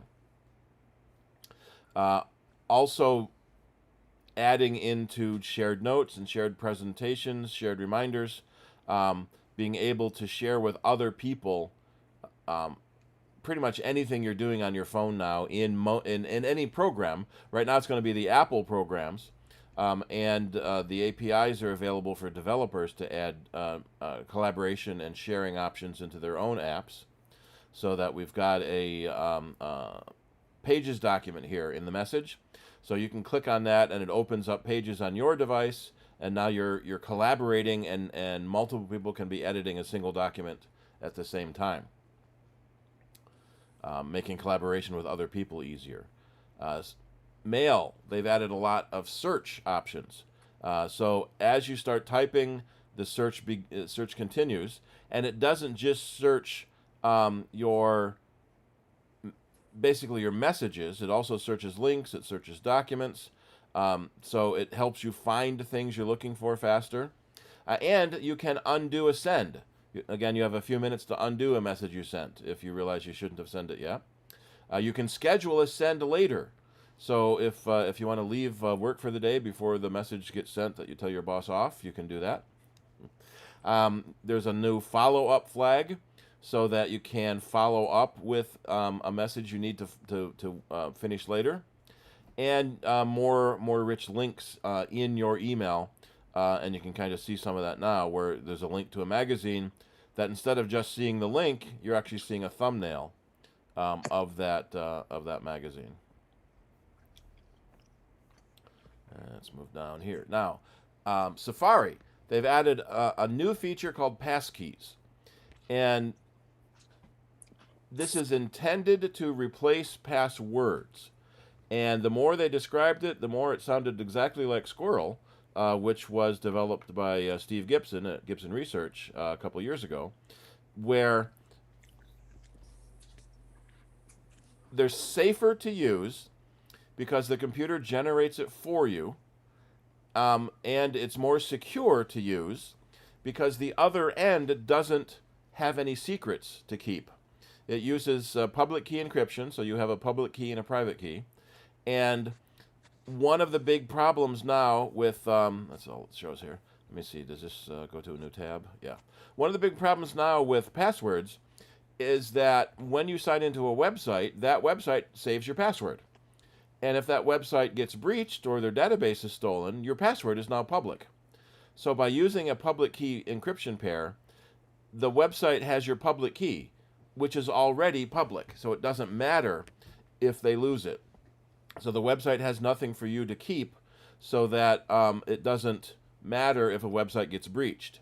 And your passkeys are saved on your device, and you works with your two-factor authentication through fingerprint or face print. And Apple is part of what's being called the FIDO Alliance with the other major OS manufacturers, Google and Microsoft as well, so that it works on non-Apple devices. You scan a QR code on excuse me. You scan a QR code on Android or Windows, and then it creates the same public key encrypted passcode on those devices as well. Steve? Yep. What was the name of that alliance? How do you spell it? FIDO, F-I-D-O. Okay. Which is annoying because FidoNet was something else a long time ago. And a lot of the people on FidoNet predates the internet. FidoNet was the internet before there was the internet for public users. And so, if you create passcodes on one device, you can, passkeys, if you create a passkey on one device, you can use it on your other devices as well. And on Apple devices, it will all be saved in the keychain and synced through iCloud keychain. So it makes it easier for you to generate new passwords on websites, because it makes the password for you. It's safer because the other end, it doesn't have any secret to lose, so that if it does get breached, you don't have to worry about your password now becoming public. So we were hoping people would pick up on Squirrel because he made it a free and open technology. And so I'm wondering if FIDO is using some of that, because everything they described about it was exactly how Squirrel works. Which is Squirrel is SQRL, secure, quick, reliable login, using QR codes, which were all the rage a couple years ago, and now they're back to just being regular rage, not all the rage. Yeah, Lyle raised his hand. All right, Lyle learned. So in the past, when I've logged into a new one, Safari would come back and it would suggest this long, complicated password, so it was already creating one for me. Right. So how is this creating different? The other end was saving that same password. And on this one, the other end does not. Right. So if the other end got breached, your password is now public. And that's where most of the problems are. It's almost never your computer is breached or your device has a problem. It's almost always the other end. And now you're in trouble because your password has been exposed and the bad guy knows it. The problem I've had with the auto-generated ones is that then when I go to log into something later with my phone, it doesn't know the password anymore. Yeah, you need to turn on iCloud Keychain on all your devices so that it can sync all your passwords between them. Steve, okay, thanks. I want to ask you a dumb one here. If the website you go to is not saving a password, then when you go to that website again using this new system, how does it know it's you? The password, I'm trying to find the thing on it. The website has to save a password for you to log into it. So what you will do is, no, this is all just code. This is developer stuff. Sorry. What you'll do is tell that website you want to change your password, and then create a pass key through the system in the new OSs. And it knows it's you by your public key. And so public key crypto has been used for 30, 40 years now. And every time your website, when you go to an encrypted website, it uses the little padlock when you're encrypted. There'll be a public key for your certificate, and then a private key. And when you go somewhere, it sends your public key, and the other end matches that against the private key on your system. And so that's how it knows it's you, because everyone has a unique public key. I'm going to need to actually read up on public and private key pass keys, because I've never understood it. I knew that they existed, but I've never understood that. So that's up to me to do. Yeah, it's public key encryption, or public key cryptography. And what's interesting is it was created. One of the creators was Whit Diffie. Is it going to have it in here? Back in the 70s, and there was a big lawsuit where some company claimed that they invented it, and were suing someone who brought in Whit Diffie as an expert witness. And let me see if I can find them in here. Whitfield Diffie. So the Diffie-Hellman key exchange is what we're using without even realizing it. So in 1976 is when they created this. But Whit Diffie is this long-hair hippie-type freak, basically. And in this courtroom in Texas, they were really grilling him about his credentials and who he is. And he never graduated from college. He never earned a degree, but he has several dozen honorary degrees. And so they asked him, well, basically, we're trying to discredit him.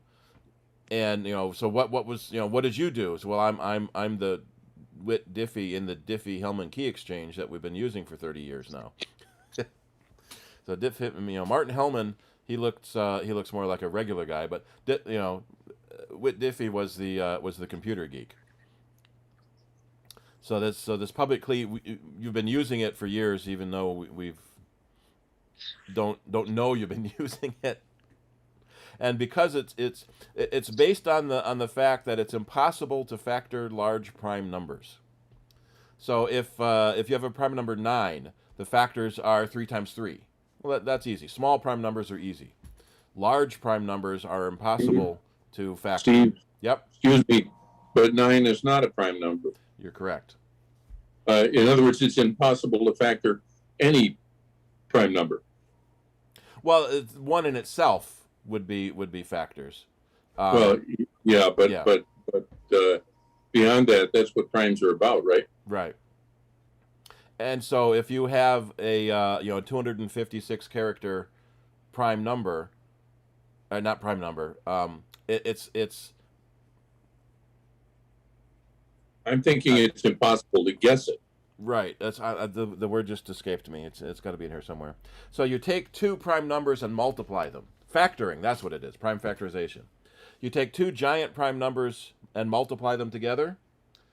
It's impossible to unmultiply them and find what the prime factors are for this giant character. Right now, most of our public key is using 4096 bit encryption. So it's using 4,000 bits to create a number, to create 2 numbers, and then it multiplies them.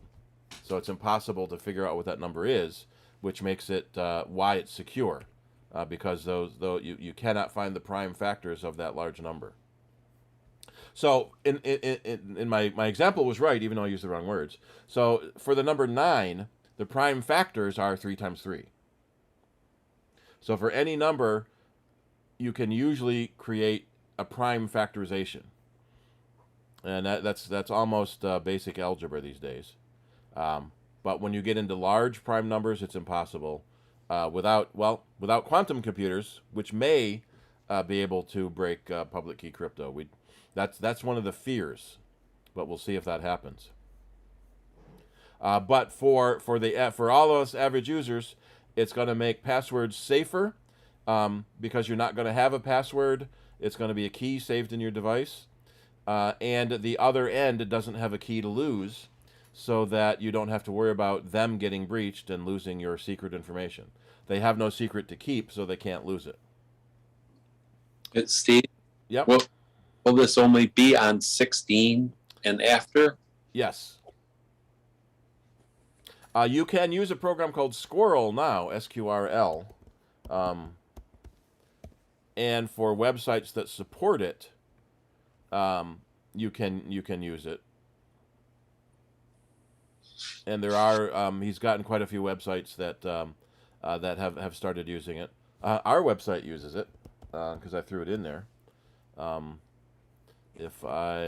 have to go to the login page. And so here's my squirrel code. So you would scan this QR code to log in with your saved squirrel identity. So you don't need a username and password. You don't need to remember anything because your program is remembering it for you. And the website doesn't have to save any information about it either, so they don't run the risk of exposing your password. How old of a phone can handle 16? We'll get to that in a minute because it's a little discouraging. Okay. New intelligence features. You can lift the background off of a photo and basically pull the photo out and automatically put it into like a message or an email, which used to be an extremely sophisticated Photoshop thing, and now it's built into the OS. iOS 15 had a live text option, so if you had a picture of text, you could pull that text off and save it as text. You could also translate that text into another language very easily. So you could hold your phone up next to a sign in another language, and it would translate it into English for you. They're adding live text for video now. So you're watching a YouTube video, and in that video, you can grab the live text out. If you want to copy some of the text off of a video, that will be available for you as well. And one of the first things that live text was able to do is grab phone numbers or website addresses off of signs and pictures. So now they're going to add currency exchange, more language translations, and it's all going to be built right into the camera app. You won't need to open the Translate app anymore. They're adding more and more Siri shortcuts so that you can tell Siri to do a repetitive action without setting up as much ahead of time. So one of the things I ran into on my phone is Saturday after the soundbites, I often go to Taco Bell. And one day Siri popped up and said, "Here's the directions to Taco Bell." And it's a little disconcerting the first time it does it, but after that, then I'm thinking, well, I know how to get there. I go there all the time. You don't need to tell me. But there's a lot of really cool shortcuts. One of the ones that we used to use with AppleScript every day, I don't know if Rick still might be doing the excuse me, the astronomy picture of the day, run by JPL. So every day they have a picture. Let's go there. A picture written with a brief explanation, but written by a professional astronomer, not an amateur, a professional astronomer. And so every day there's a new picture. So it'd be really cool if we could grab that picture, download it to a folder, set it as the desktop picture, and then use that folder full of pictures as your screensaver. And that's something that Siri shortcuts can do. Ship tracks. So these are ship's engines, water vapor, steam, mist, aerosols coming out of ships, going across the Atlantic, back and forth and back and forth. That's pretty cool. And there's a high res version if you want. So Siri shortcuts are a way to automate repetitive tasks, and it's going to be easier to do Siri shortcuts. They're really trying to make Siri smarter without tracking as much information about you as Google and Amazon do. Smarter dictation. It does automatic punctuation, period. So you don't have to say your punctuation marks. It will figure it out for you. And you can also say emojis, and it will fill the emojis in for you, too. And while you're dictating, it leaves the keyboard up. So you can switch between dictation and keyboard very easily. So if you need to spell check something, you can with the keyboard, or you can keep dictating while your dictation. So dictation is available as a feature right now. Every time the keyboard comes up, there's a little microphone icon as one of the keys on your keyboard, and you can do dictation now, but you have to speak your punctuation and so period, new line, and then start a new sentence, period. So with the new dictation features, it'll be easier to do dictation, and oftentimes dictation is a lot easier than typing, and quite often has fewer spelling errors than typing. So all the autocorrect mistakes that you make while typing should be less by dictating, because it can understand the words better. The dictation engine is really, really good, and it all happens on your phone. It doesn't have to send it off to Apple, unless you tell it to. There is an option where you can allow it to send short snippets to Apple for quality control. So if it didn't understand something you said and got it wrong, you can have it send the audio snippet to Apple, and they can make their algorithms better. But that is an opt-in service that Apple has. Maps. Biggest feature they added is multi-stop routing. So I want to go from here to there, but I need to stop at these 3 places first. So you can add that into Maps, and it will do it automatically for you. So you can see the different stops along your maps. They're also adding more transit cards from different public transit systems. You get low balance warnings. You can see how much your trip is going to cost. So this is probably San Francisco, yeah. So if you're taking public transportation, it will tell you how long it will take, and where you have to stop, and how much it's going to cost, which is kind of neat. They're also adding more what are called flyovers. So photographic 3-dimensional images of larger cities. So you can, right now in Maps, you can go to San Francisco, New York, some of the big cities, and really see that flyover to see public landmarks and things like that, places of interest. They're adding more and more cities to it with iOS 16 as well. Apple Pay, couple of new big things in Apple Pay. One is already got a lot of interest from companies like Affirm, who are already doing this, called Apple Pay Later.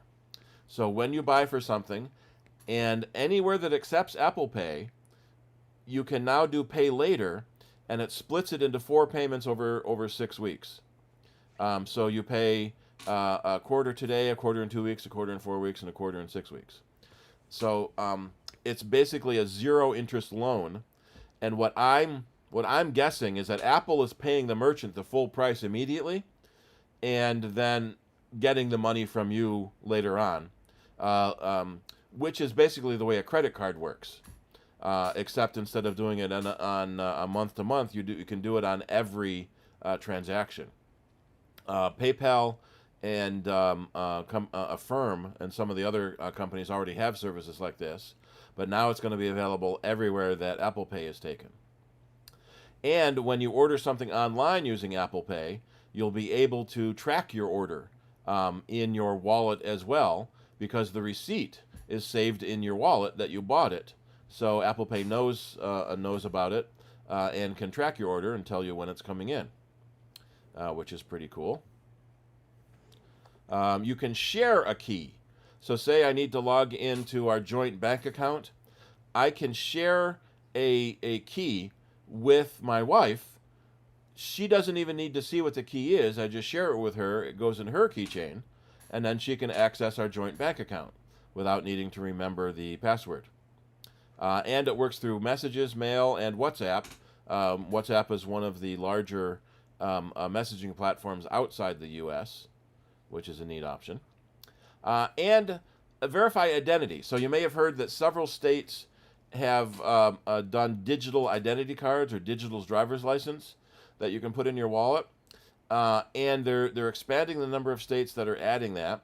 And they're also adding a new identity type system where you can, rather than showing your entire driver's license to the clerk and then them theoretically getting your address and stalking you, it can say it's over 21 and your photo ID has been approved. So in this example, they're buying something from Uber Eats that must include alcohol.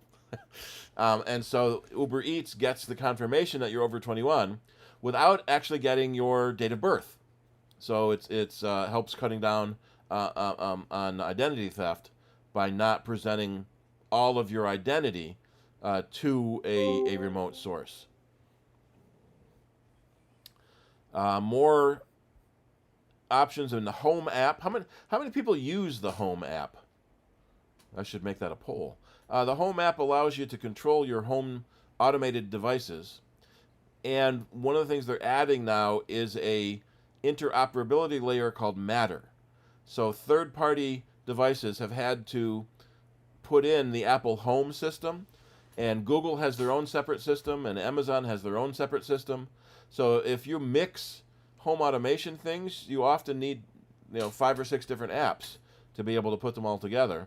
So what Apple's trying to do is make a unified platform that all the devices can use. And you have options on your home screen for seeing your home devices, seeing your thermostats, your lights. You get security cameras right on your home screen. And they are allowing you to store your security cam footage on your iCloud drive. So you don't necessarily have to pay for storage with other services. We'll see how popular that goes over. A lot more of health and fitness built in.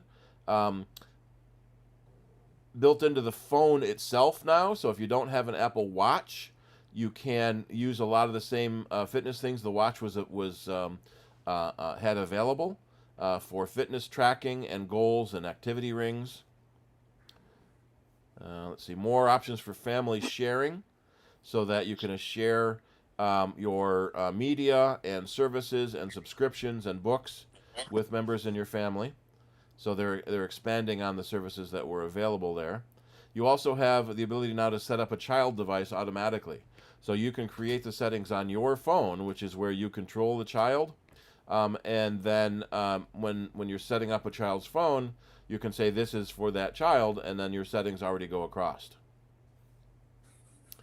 CarPlay is a huge new change, and it's going to be interesting to see how long it takes for cars to take advantage of it. It's not coming until late 2023, so we'll probably see it in the 2024 cars. But CarPlay can now take over any screen in your car. There are some cars that have a full glass cockpit, that we call it in the airplane world. So your entire dashboard is a screen, and you can put different information anywhere on your screen. And does this have? Yeah, this has more. So that you can change your gauges. You can go to analog gauges. You can have digital gauges. In addition to playing your music and doing maps, they're really expanding the what CarPlay is going to be able to do in some of these cars that now have bigger screens. Like the Tesla has a 17-inch screen, and its dashboard is electronic. So it's interesting to see how this is going to work. Privacy and security, safety check. You'll be able to digitally separate yourself. So it tells you who you're sharing information with, and if you forget you had your X on your Apple Plus subscription, you can remove them from it. More in accessibility. Let's see. Yeah, door detection. So your phone camera can now read a door to you if you have limited vision. Live captioning of audio, so you get written text if you're hearing impaired, or you can get audio translations if you're visually impaired. We're getting close to the end here on iOS. Yeah, with gaming, you can have buddy controllers, so you can team up. They've added more control of your watch from the phone, and there's a lot more features in the Apple Watch that they've added too. More and more and more and more and more. So much stuff. Now, here's the little disconcerting part. So iOS 16 is available on the iPhone SE or later, which is basically an 8. So iPhone 8 and later. So they dropped the 7 and the 6 from iOS 15 past compatibility. So they did cut off a couple of generations of phone, and so you now need basically an 8 or later. And not all features will be available on all phones. Some of the live text and video needs a newer phone with a faster processor in it. If you're really want to be on the bleeding edge, you can join the beta program and get beta OSs that will crash your devices. So use them on a spare device, never on your primary device. iPad OS 16. Most of the same features are being added to the iPad as well, with one big advantage. I have iPad OS over here.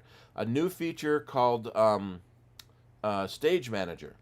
So they're adding more multitasking abilities to the iPad, like the Mac has always had. So now you can run up to 4 apps at the same time in overlapping windows. And when you open a new app, it pops your old app off into the side. So you can bring apps in and brings apps out, especially on the larger screen iPads. Being able to have more apps running at once is going to be really good. A lot of the same stuff we saw from iOS is in iPad OS, so we're going to skip by that pretty quickly.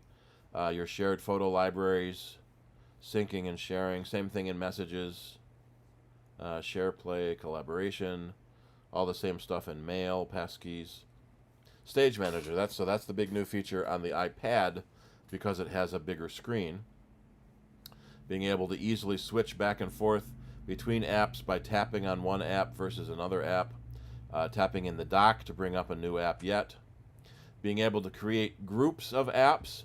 So you have your work apps, you have your design apps, you have your meeting apps, can all be grouped together and opened all at the same time. More abilities with an external display. Using higher end iPads with the M1 chip, it will support the Apple 6K display. And it will now do extended display, not just mirror.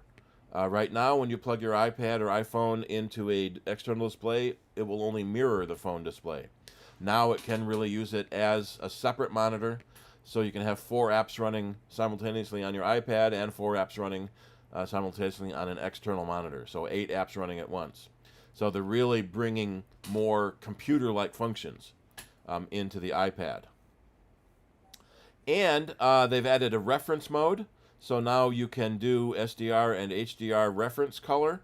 So if you're a photo editor or video editor, you now have reference color, which is a big thing in the video world, and change your resolution.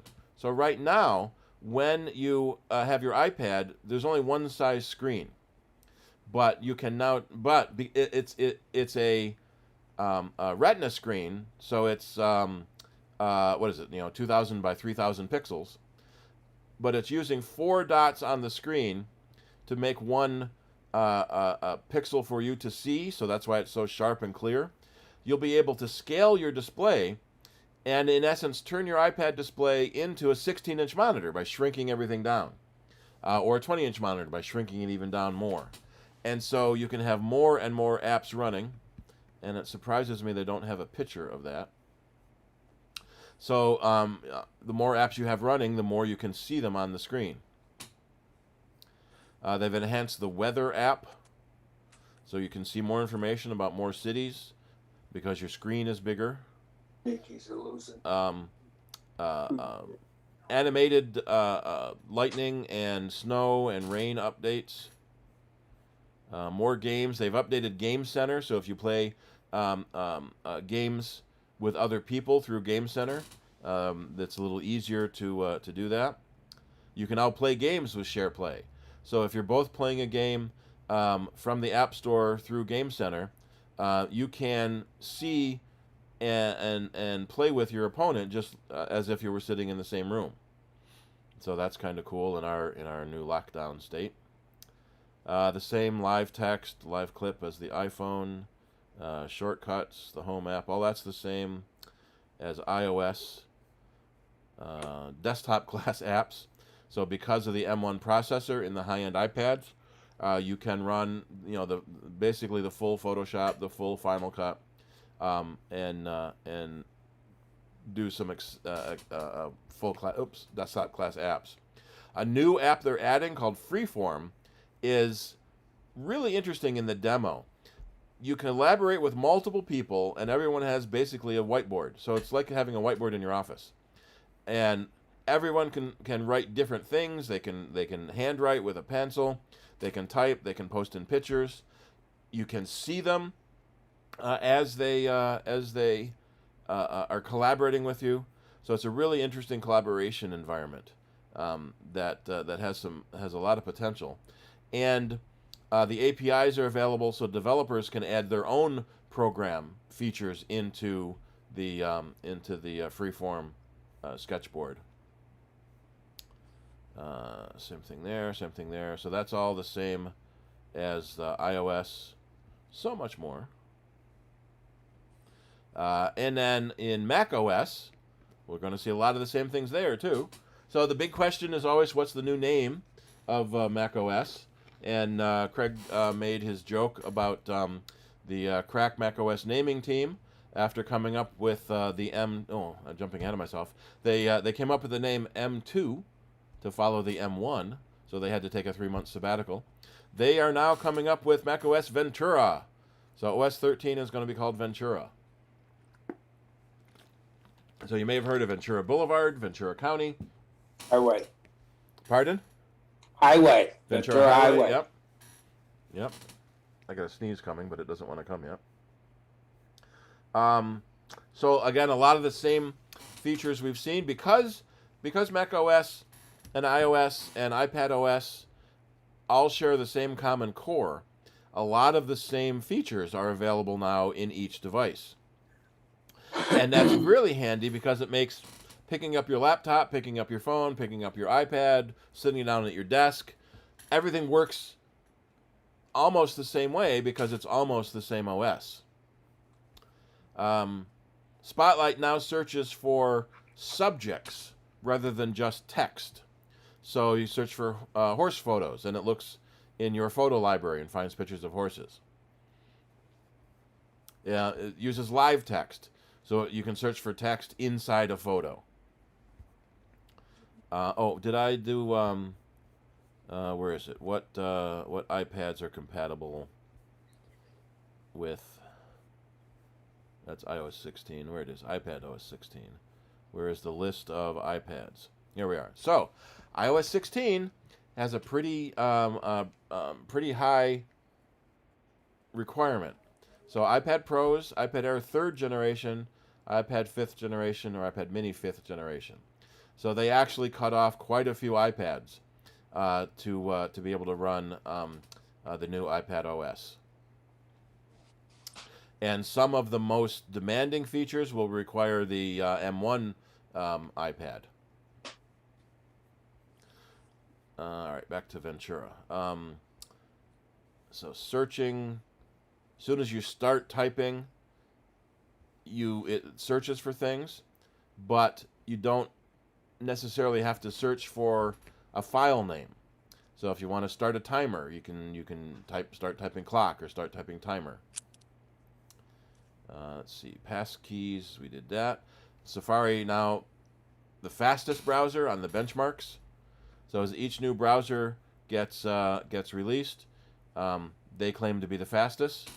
So now Safari is going to be fastest until Chrome and Firefox catch up.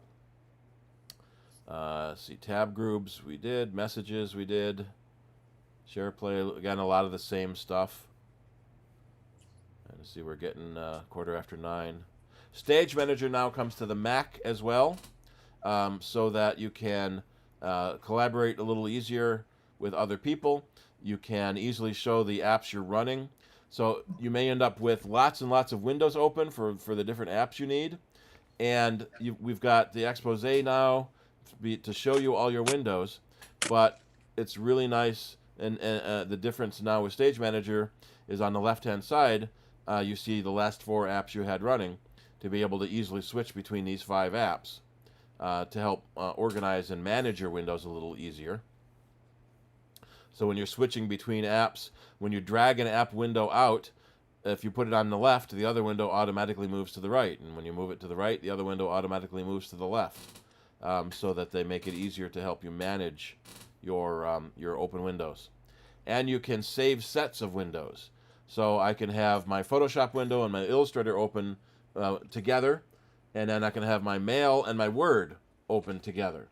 And so you can group things together to help organize the apps you run.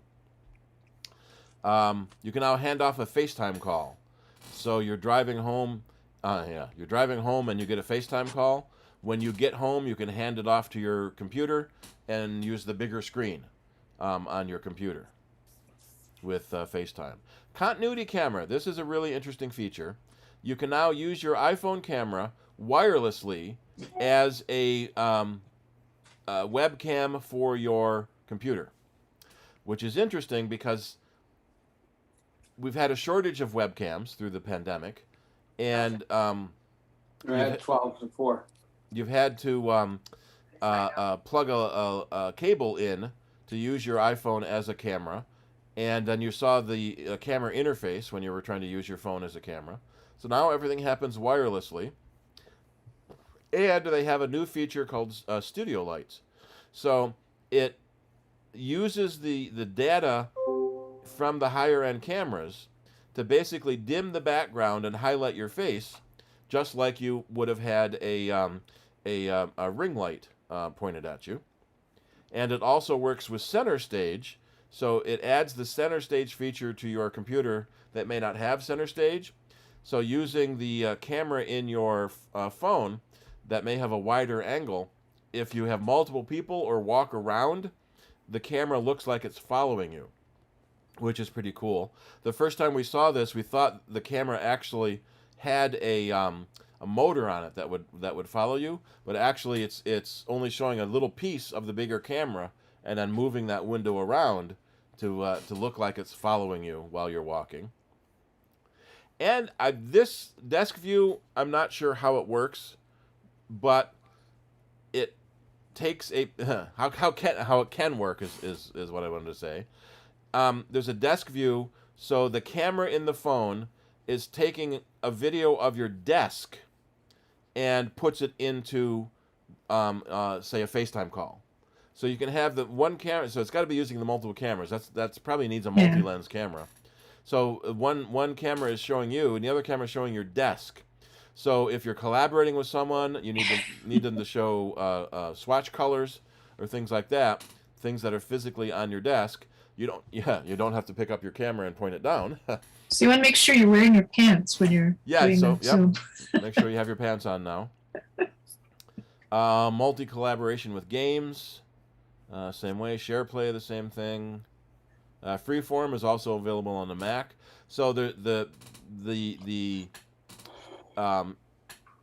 junction between iPad OS and Mac OS is really coming together, so that the iPad can be used as a full productive computer, as a computer, especially now that it's got the M1 processor in it. System preferences has been changed, so now instead of a grid of applications, you have a list of applications, and it's supposed to be easier to read. It looks very much like iPhone and iPad settings.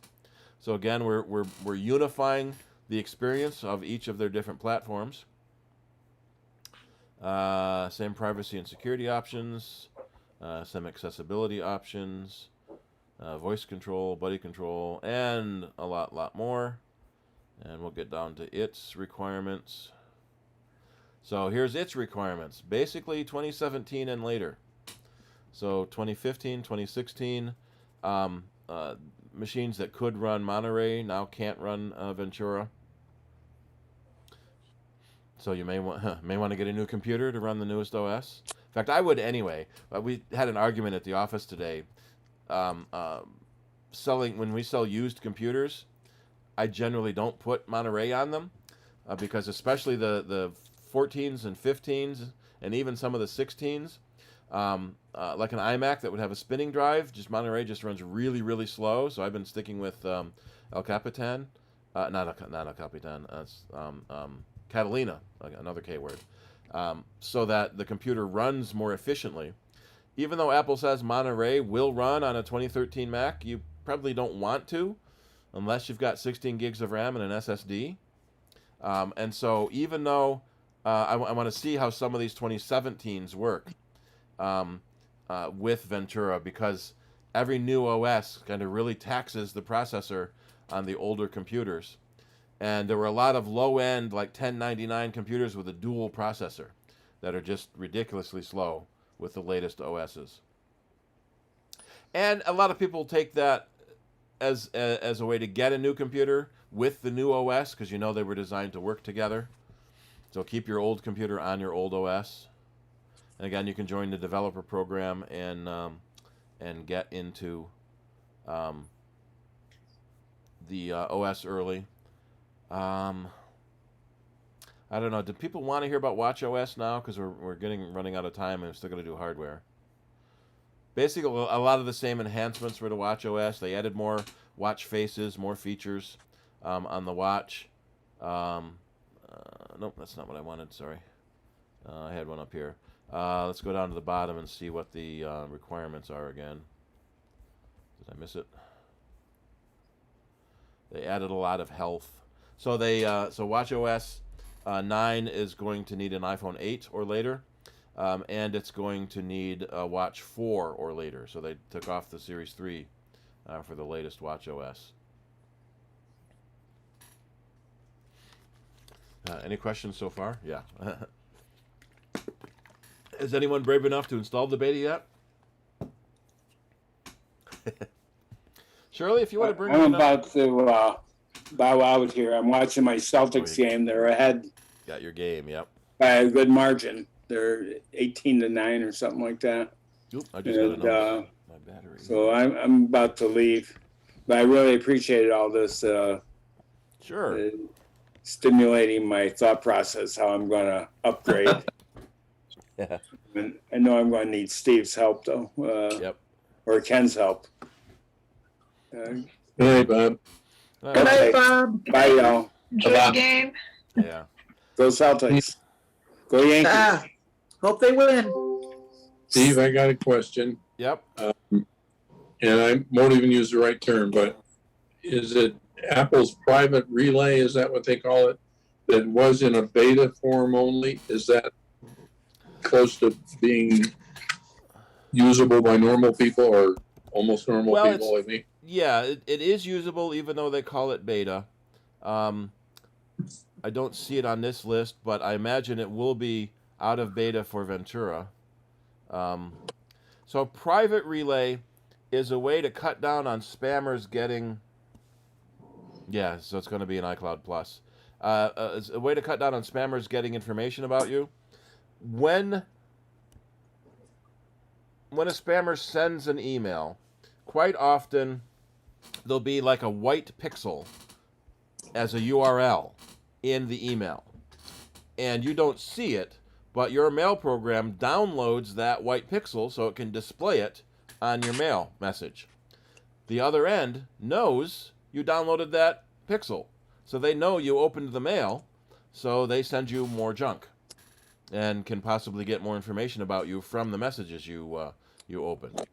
So private relay, I should bring that back up. Private relay opens all your messages on an Apple private server first. Thank you. So that the bad guys just get the Apple server address. They never get your address. So that that method of tracking people is going to be cut down. The other feature they added last year was hide my email.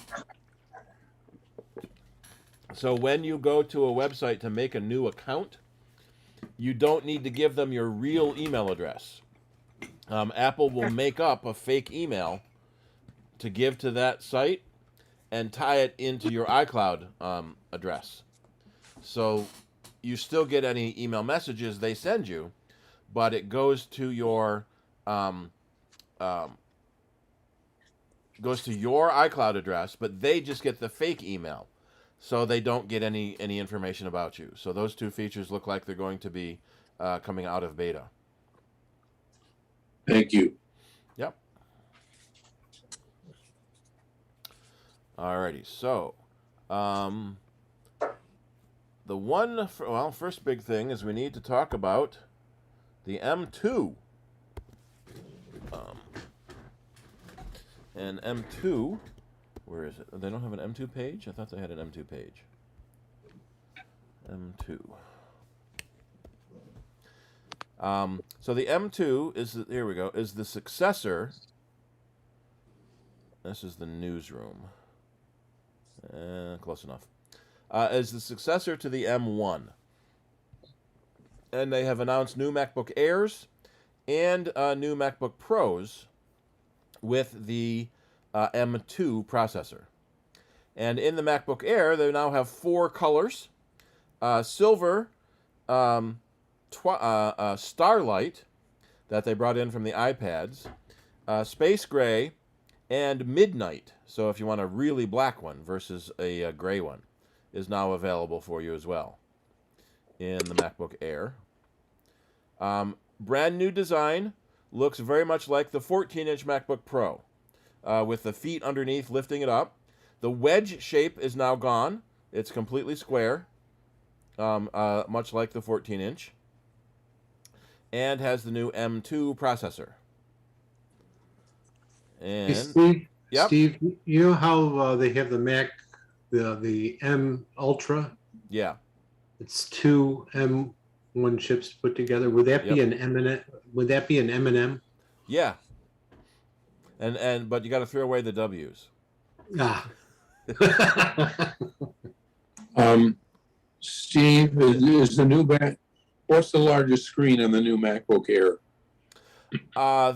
We're jumping ahead, but the answer is 13. Oh, no, that's all right. Then you'll get to it. Yeah, 13.6.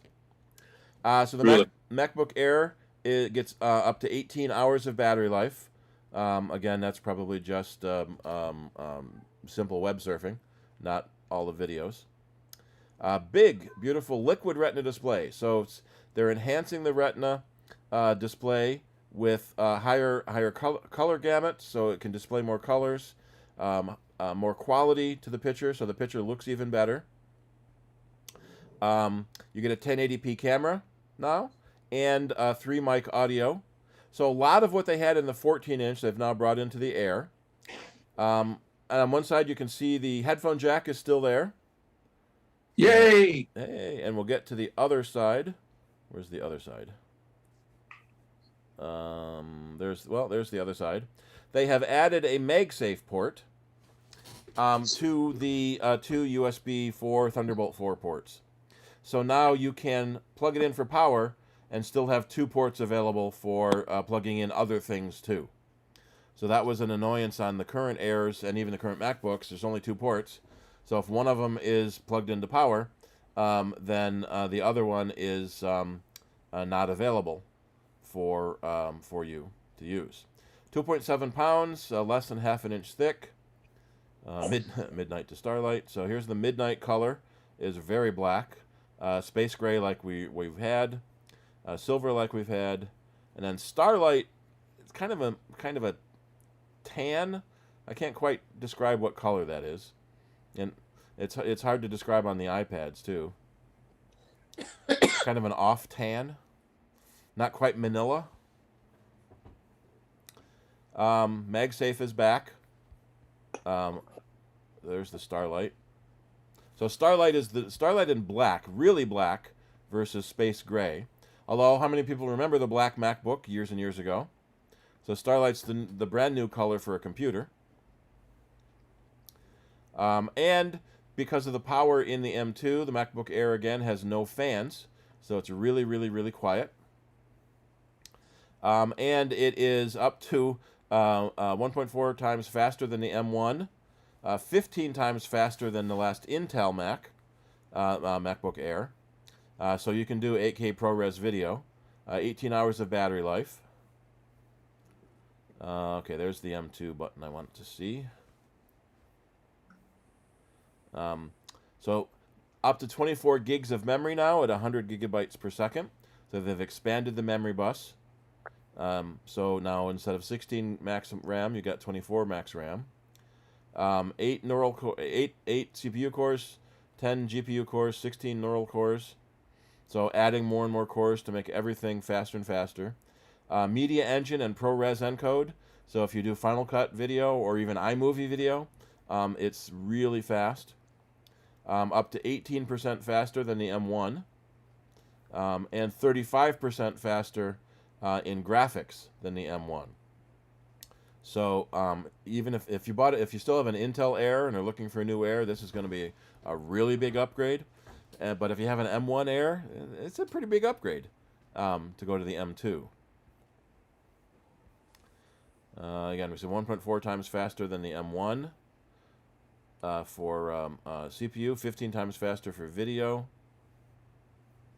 Let's see, faster storage, up to 2 terabytes of storage available. And here's the screen. They've made the bezels smaller again, similar to the 14-inch model. So now it's 3.6 inches diagonal, 500 nits of brightness, so it's a brighter technology. P3 color, so you get more colors on the screen. So bigger, better, brighter, faster, better audio, better video. It's a pretty amazing upgrade that they're still squeezing into an Air. Touch ID in the Air as well, because so much is dealing with Apple Pay now. You can do Apple Pay on your computers. The MagSafe port plus the 2 Thunderbolt ports. If you want to, you can use the ARKit on your phone to see what it would look like on your desk. Now, what's interesting is they kept the M1 Air around at $999, and the M2 Air now starts at $1199. So $200 more, and you get a bigger screen. You have the option to get more memory. You get the brighter screen. You get the better cameras. You get the new color. And the MacBook Pro 13-inch, we're going to talk about in a minute, is $1299. So it's $100 more. But what's a little disconcerting is the MacBook Pro 13-inch, the new, didn't get the new case redesign. So it doesn't have the feet on the bottom like the Air and the Pro. What we think happened is because of the chip shortages, Apple couldn't do the case redesign yet. So even though this is the M2 processor with 24 RAM, it's still only the 13.3-inch screen. So that $100 gets you a little bit smaller screen, but it gets the fan so that it can run faster. Even though it's the same M2 processor, with the screen or with the fan built in, it can run even faster yet. Oh, I'm sorry. Let's. I don't want to do that yet. I want to go to pricing for the new MacBook Air M2.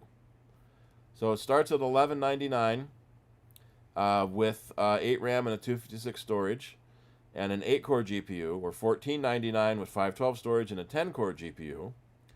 And like we always decide to do, if we max everything out, so if we go all the way up to 24 gigs of RAM, 2 terabytes of storage, it comes with a 35-watt charger that has 2 USB-C ports on it, so you can charge something else. Charge your phone as well as your computer from one charger. Or you can go to 67-watt charger, which will charge it faster. Does 50% in half an hour, I think it was. So we're at $2,500 for a maxed out MacBook Air, and it is unavailable. That was sort of a given. They are saying I think it's next month. We go to the top. No, actually, they're not saying anything yet about when it's coming. We're just assuming next month. All right, so now we can go to the MacBook Pro. Get back here. So the MacBook Pro also has the M2 processor. It still has the Touch Bar as well as the Touch ID.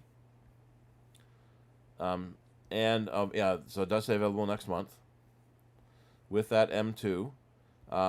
So 1.4 times faster than the M1 model, 6 times faster than the Intel model, and 20 hours of battery life. That's interesting. The Mac Pro has a longer battery life than the MacBook Air. And that's also possibly because of the fan. So it can keep it cooler so it doesn't draw as much air. So it doesn't draw as much power, sorry. So video editing is faster, graphics is faster, more memory, and because it has the fan, it can run it faster than the MacBook Air. Steve, can you hang on a second? Yeah. I am puzzled about the business of it has a fan so it can run cooler, so it would use less power. I thought the idea with a fan was that you could run the machine faster, which would mean that it would use more power. Clear me up on this.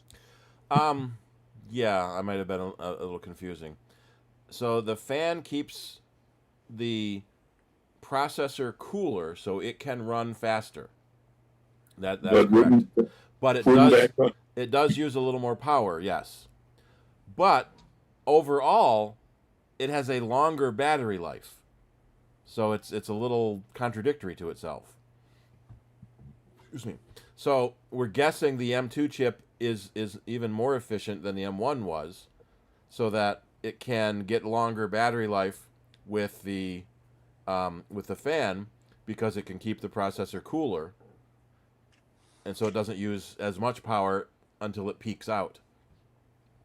Well, you obviously would understand that more than I would, but is there any chance that actually what's happening also is it just has a bigger battery? It's probably a little smaller battery because it has to make room for the fan. Yeah. But it might be thicker. Where's the when we get to the thickness, the Air is 0.44, so it might be a little thicker, so that it could have a bigger battery too. 20 hours of battery life. The Enclave 2 terabytes. So this just has the regular Retina display with P3 and True Tone. They don't have the notch because basically the new 13-inch is the old 13-inch with an M2 processor in it. They didn't give it the case upgrade that the Air got. Let's see. So it only has a Face ID HD camera, so it's a 720 camera. Does have the 3 mic array, so it's got the same audio, but the camera is not as good as the Air. The keyboard is the same, but the Pro has the Touch Bar versus the Air that has the F keys. And it's the Magic keyboard with the enhanced butterfly scissors. So is it The butterfly ones, is that like the one in my old MacBook Pro that had the cookie crumb problem? Yeah, it's the 2015 style keyboard. So the 2016 is when they went to the new keyboard that everyone hated and had the crumb problem. They changed it 2 or 3 times over the years. In 2020, they went to a completely new enhanced butterfly design that has the same butterfly mechanism. So you can kind of see the 2 wings here, but has the throw of the previous keyboard, which was one of the big criticisms people had, is that the keys didn't have as much throw to them. Right. Let's see, Touch ID is built in. Still only the 2 ports. They haven't added MagSafe yet. We expect that now in the next version. Let's see, all the bandwidth. You can use AR, and we can use the pricing here. So again, the 13-inch M2 model, $1299 with 8 RAM 256 and $1499 with 8 RAM 512. So you're paying $100 more than the Air. But what's interesting is that if we take the 13-inch Pro, bump it up to the 24 RAM and 2 terabytes of storage, we're at the same $24.99. So at the high end, it costs the same. So you can decide whether you want the slightly bigger screen and the better camera, or if you want the touch bar and the higher performance because of the fan can keep it cooler.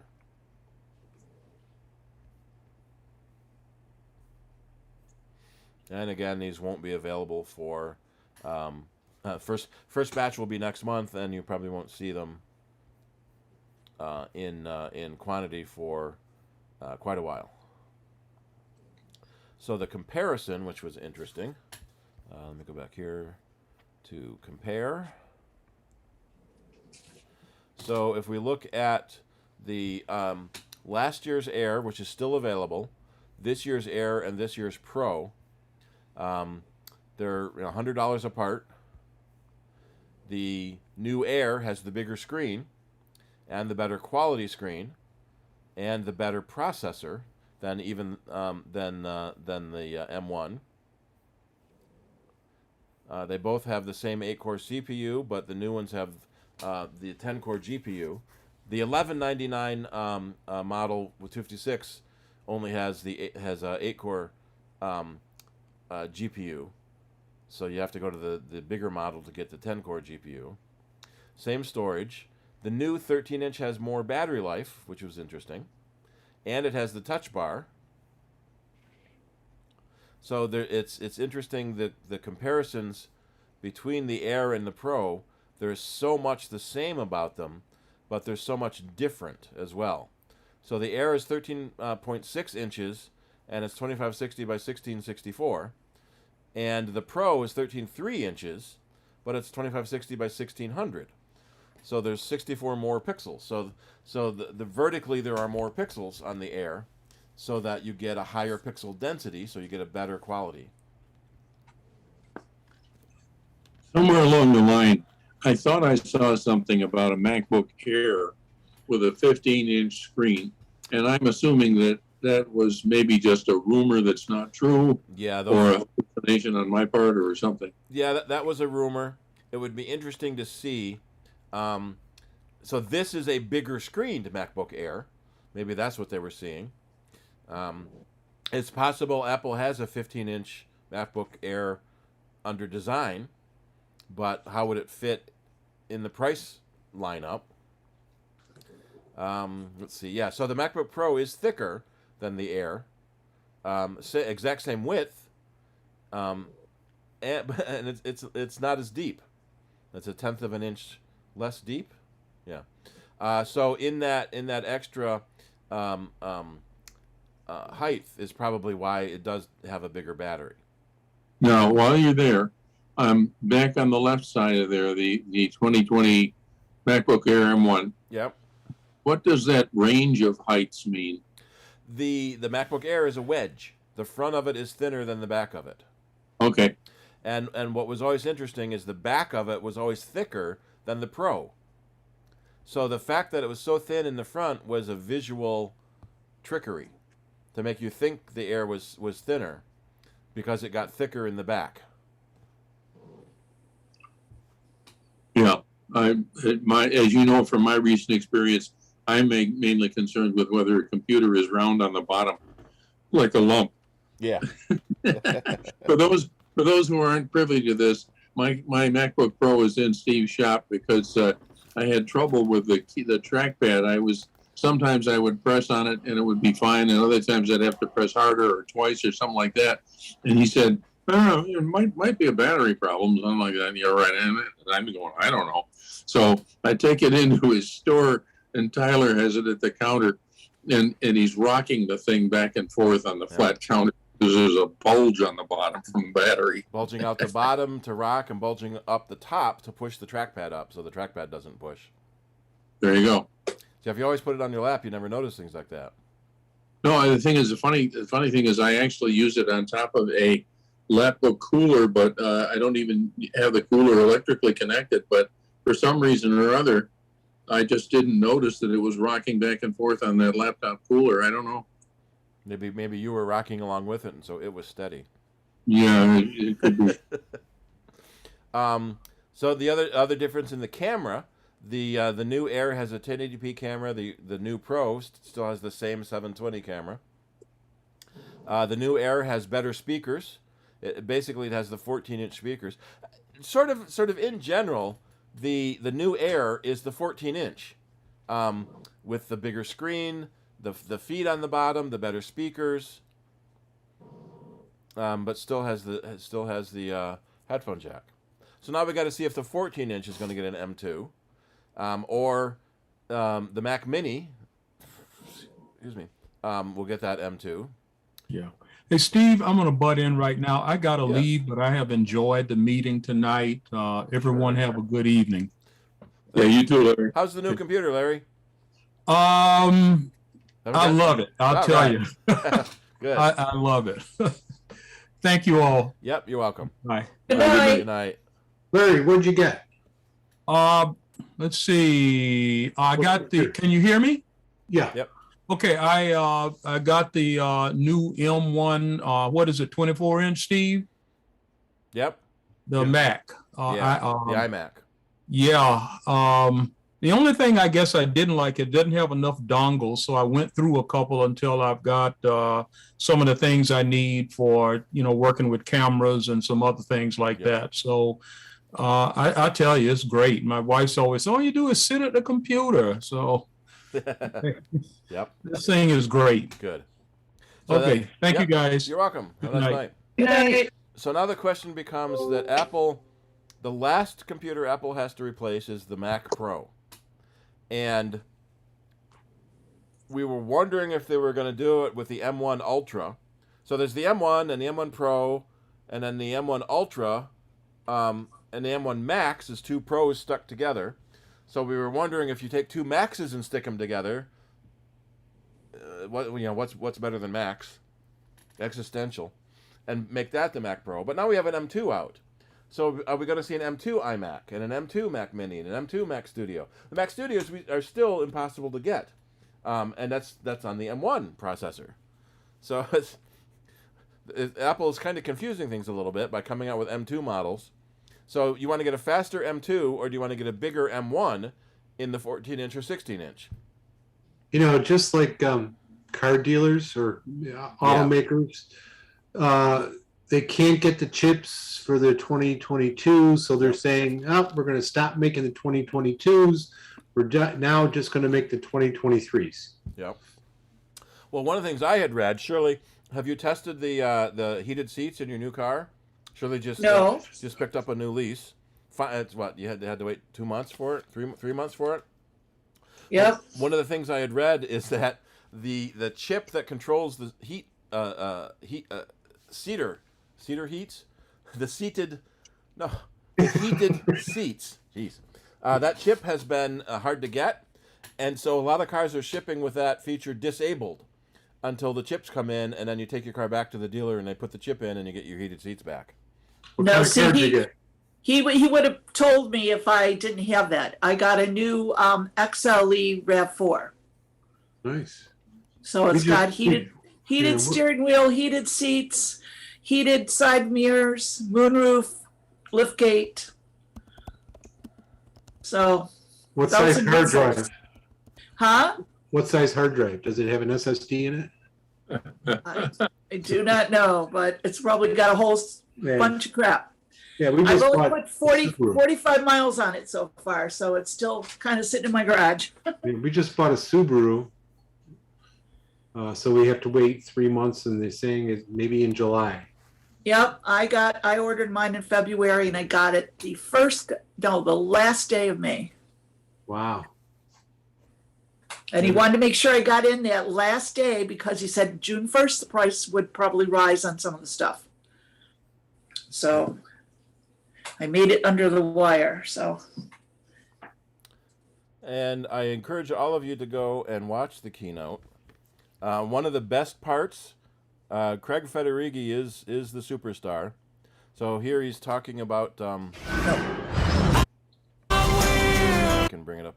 I don't know if the audio is going to make it. So they're moving on to they're going in slow motion, super Craig running along.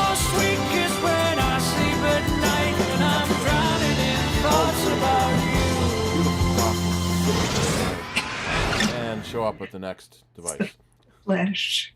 Yeah. So that was a short one. Here's a longer one. There were a lot of really Hi cool everyone, effects Mark they Barden did. here at Sandy Hook Promise. Most of the On December 14th, 2012. keynotes lately, well, since the last I'm really excited about what we have to show you been, today. But first, all let's head downstairs. pre-shot ahead of time. So here he is in his elevator. So this is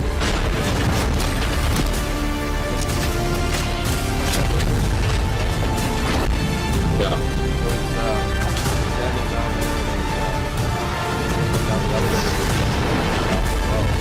I don't think that elevator is there. Now, let's talk So now he's about talking about iOS. the different things. So here's, somebody did a supercut of all him walking and all his weird effects. Looking along, now he's outside. We're building the best map to help you navigate and explore the world. So this is, now, talk about let's sports. talk about So he's, sports. To tell you more, in a here's tracksuit. Ruby. Now he's going to do a 300-foot shot. Go out to one of the Today, fitness people. there are many ways they to brought a keep up lot with of people your up favorite on stage. sports. And people are saying This that Craig, year, we're Craig is bringing the exciting only updates name to you your can home recognize. Although I and your did, car. I did see Johnny Cerrucci. That was another one. So here's CarPlay, the different dashboards you can put into CarPlay if your car supports an electronic dash. You can put your calendar, your phone call on the dashboard. We're really excited They're going to about have a these lot new of Macs with the next generation of Apple silicon manufacturers, and buy the into powerful this. software that drives So the experience. this is where a lot of the Mac Apple Car OS. stuff is probably going to come from. So let's They're talk building all about this what's software. new. That was one of the rumors. There we go. I went into the wrong room. Craig? Sorry, Kyle. Wrong door. One of the rumors is that so the whole car project for Apple, they're not actually making Now, a car, they're making let's the turn software and to sensors to run iPad a car. OS.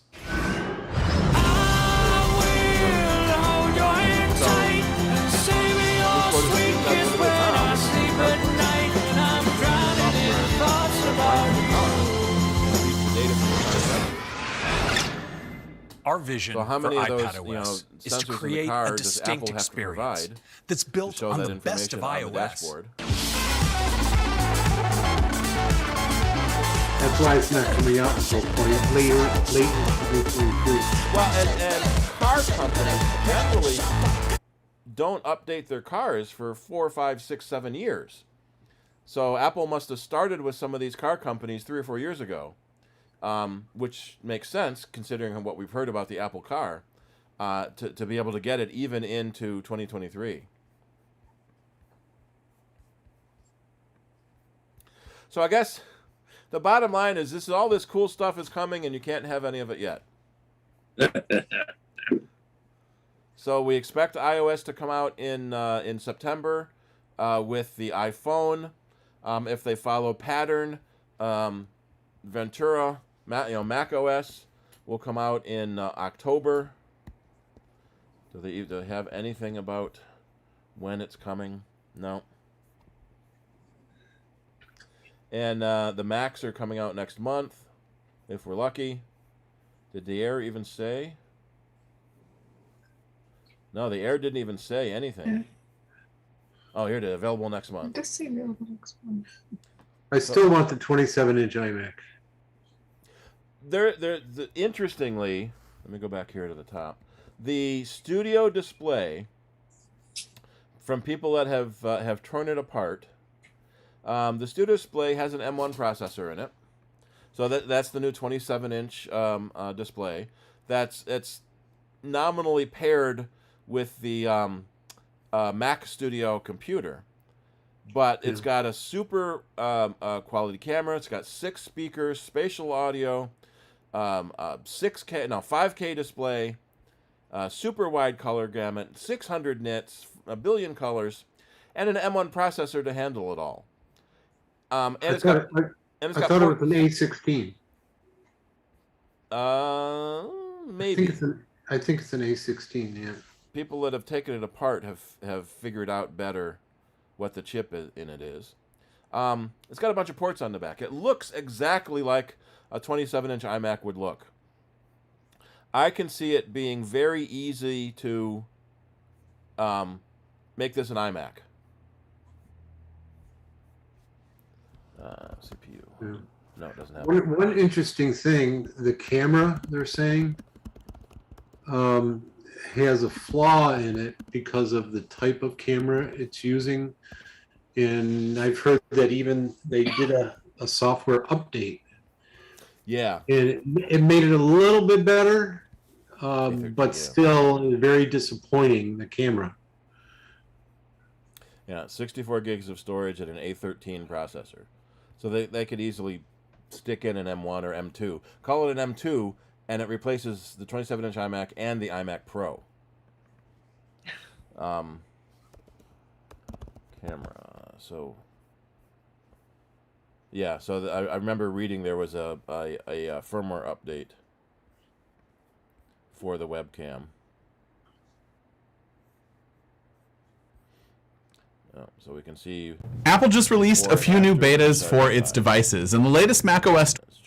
And it appears that fix is here. And I'm using this inflection in my voice because with my tests, I'd say the image looks marginally better at best. It definitely looks different, but I'm not ready to say that it looks that much better. Now, there's a number of different factors here for why this image could look poor, or why any image could look poor, and that's mostly due to lighting, but I wanted to test it out in a natural home office environment. I have giant windows here, so whenever I work out of this room, I usually 0.5 firmware backs off on the crop just a little bit. That's the first thing that you'll definitely notice. However, when I had to fit these two images side by side, you probably won't notice that entirely here, but there is a difference in the crop for sure, and I'm also seeing a difference in color temperature and color profile in general.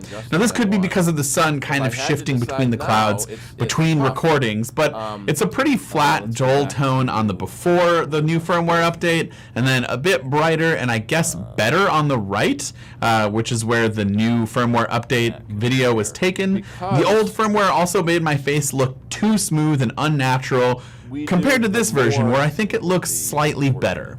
There's also a little bit more reference here from another video shot by Jason Snell that shows off some different lighting, and maybe you can tell from his setup here if there's a better difference. Of course, I'd love to know your thoughts in the comments down below. Do you think this webcam is better now with this new 15.5 firmware update, or is it more or less the same than the previous firmware version? Please let me know in the comments down below. This has been Dan with Mac Rumors. Thanks so much for watching, and I hope to see you around in the next video. Faster than the M1 was.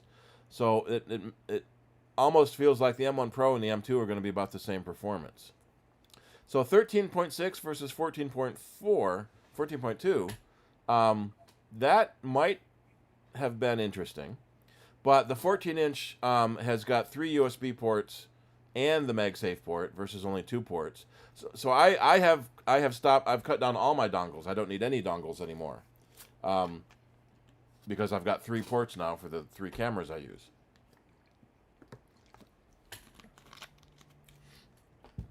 But the price difference is up there. We did the 16 RAM and 512 storage for $2,000. Let's see. Is there a buy button down here at the bottom? Let's see a better comparison with the MacBook Air, because it's got the new design, which is nice. The better quality screen. So if we go with the 16 RAM and the 512 storage, that's what we got here, right? Yeah, 16 RAM, 512 storage. So that's $16.99 versus the $19.99 the 14-inch is. So that $400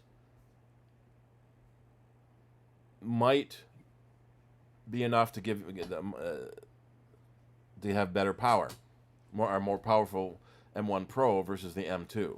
We're gonna have to see what the benchmarks are showing as soon as somebody gets them.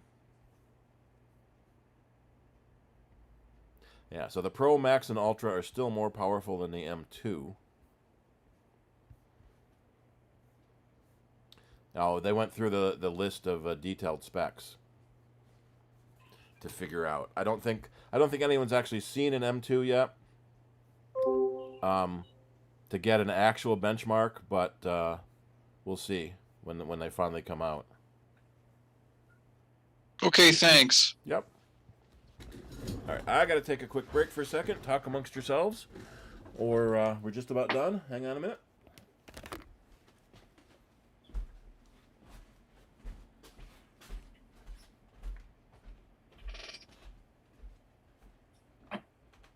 Hey, Shirley. Yep, Oh, I should say Queen Shirley. Queen Shirley.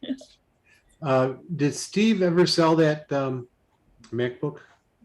Oh, I don't know. He never mentioned it to me. That's a question. Ask him when he comes back. Okay. I mean, it might be something we want to discuss at the board meeting, but, but still, I don't know. He didn't say anything. So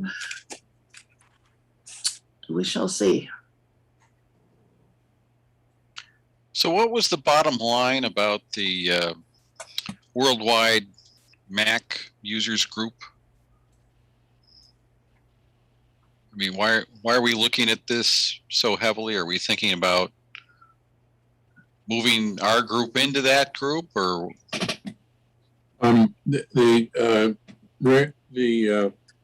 If you're talking about a Woogu there that Bob was Yeah, I'm talking about Bob's presentation. Yeah. I don't think that we would merge our group into that. The mergers that have been going on that were discussed in that meeting were among individual Mac user groups that merged with each other, or were in the process of it. But I don't think you would merge with this overall or overarching organization. So it's just that it's a resource? Yeah, Right. share information. Okay.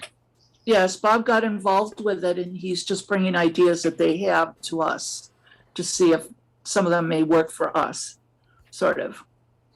Yeah, Dennis used to do some of the stuff with them. I used to do it back in the day, but we've gotten too busy. And one of the things he said was that as the user groups need more people to help run it, so I'm glad Bob was.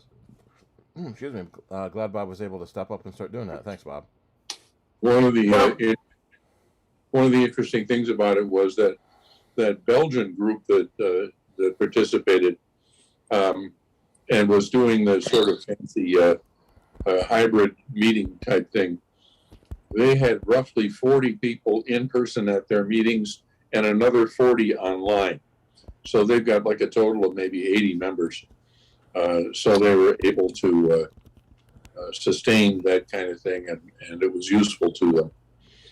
They're also operating in a different environment where they're getting a certain amount of government subsidy there in Belgium in terms of their meeting space and in terms of, I forget, but there were sort of benefits that they talked about that we wouldn't have going for us. Now, Ken had a quick question for you, Steve, before you resume. Yeah. Did you ever sell that computer, the MacBook? Sent it to Gazelle. Oh, okay. So that man never wanted it? No, never replied. Okay. Oh no, the other two of them. One of them thought I was in New York City, and he wanted to come pick it up. And I said, "Did you ever drive up to Rochester?" And no, sorry. And wasn't there another guy local? He wasn't local. Oh. He wasn't local enough, I guess. I'm trying to find this. So there's a group called Office Hours that's run by Alex Lindsay. Yeah. From Hi, everyone. Welcome. MacBreak, and trying to show the picture here if I can find one of his Zoom screen. And so he's a media guy, and he does high-end video streaming. So here's a Zoom meeting. And he works for a company called 090 Media. He used to be a Mac developer and developed a lot of video editing overlay and enhancement software. So he does this thing called Office Hours, and they'll have 500 or 600 people in a Zoom meeting, and 3,000 or 4,000 others just watching online, talking about all sorts of stuff related to video streaming, video editing, video production, and that's a really interesting. Oh, they did one on the WWDC. Interesting options about doing high-end commercials. So like the Oscars doing a stream during COVID was Alex Lindsay, basically. So he does this really high-end stuff. So for 24 hours a day, there's this giant community of people that are talking about doing streaming. And they do remote concerts where the people controlling the lights are in one city, the people controlling the microphones are in another city. They do all this amazing stuff remote over the internet. And so he's really pushing the boundaries of what's possible for an online community and super high-end streaming. All right, well, get back to the list of what you got to do because it's after 10 o'clock now. Yep. And we need to end this, so. Yeah, I said you could end it when I had to get up and go away. Well, But, you didn't, any- you seem like you had more to say, so. Just any last questions? Hopefully we will be able to get Because we some of the have- equipment as soon as it comes out. If Okay. the M1 Max Pro Ultras are faster than the M2s, why come out with the M2? At the lower end, they are faster, and they probably use here's what I want. They probably use less heat than the M1. So in the MacBook Air and the low-end MacBook Pro, where thermals are a bigger issue, they can come out with a faster chip at a lower thermal envelope. And they'll probably come out with the M2 Pro and M2 Max, Yeah, and the M2 same way. Ultra later on Yep. for the higher end MacBook Pros and things like that. So Yeah, the M1 Pro, the M2 Pro, M2 Max, and M2 Ultra. And then there might even be an M3. There Wait was till we get to MI6. Yeah. There was a TV commercial ages ago where a guy had giant boxes in the back seat of his car, the great new T5 computer. And as he's driving down the road, he sees them putting up a billboard for the all-new T6 computer. Oh, yeah. All right. Always Then Hey, let's- Steve, is the website working okay with purchasing memberships? Yeah, I changed it. I couldn't get into the PayPal code, so I put a Square link. Although I did see when you do a joint membership, it doesn't let you say who the joint member is. Right, yeah. So I can guess that Carol, your joint Yeah, member, is Rick. yeah. But I'm gonna have to add that as an option. I can Like put a it, I can put comment it. Yeah, a comment something. field below it. Yeah. Yeah. Okay, thanks. All right. And I got the Well, new then- prices on it too. Great. All right. So are we done that we can officially end this? In case anybody has any other questions, they can, ask them after the fact. And get ready for the It's, picnic next month. Yep, that'll be next to be talked about. Okay, so it's 10:06, so I'm going to officially end the meeting. Ooh. Ooh. And if anybody wants to talk after, that's fine. I did. So I haven't downloaded 15 yet on my iPhone because I just keep forgetting. If 16 comes out before I've downloaded 15 and I have a phone that's too old for 16, will I still be able to put 15 on it once 16 comes out? Probably not. Yes, but it might be a little tricky. Okay.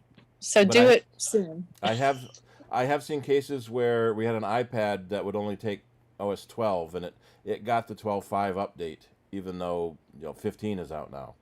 So it if you have a phone capable of 16, you will not be able to load 15 after 16 comes out.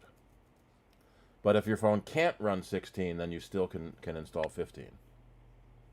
Okay. If that's clear as mud. Yes. Got it. Yep. So if you don't want 16, hurry up and get 15. But if you can't get 16, it doesn't matter. Yeah.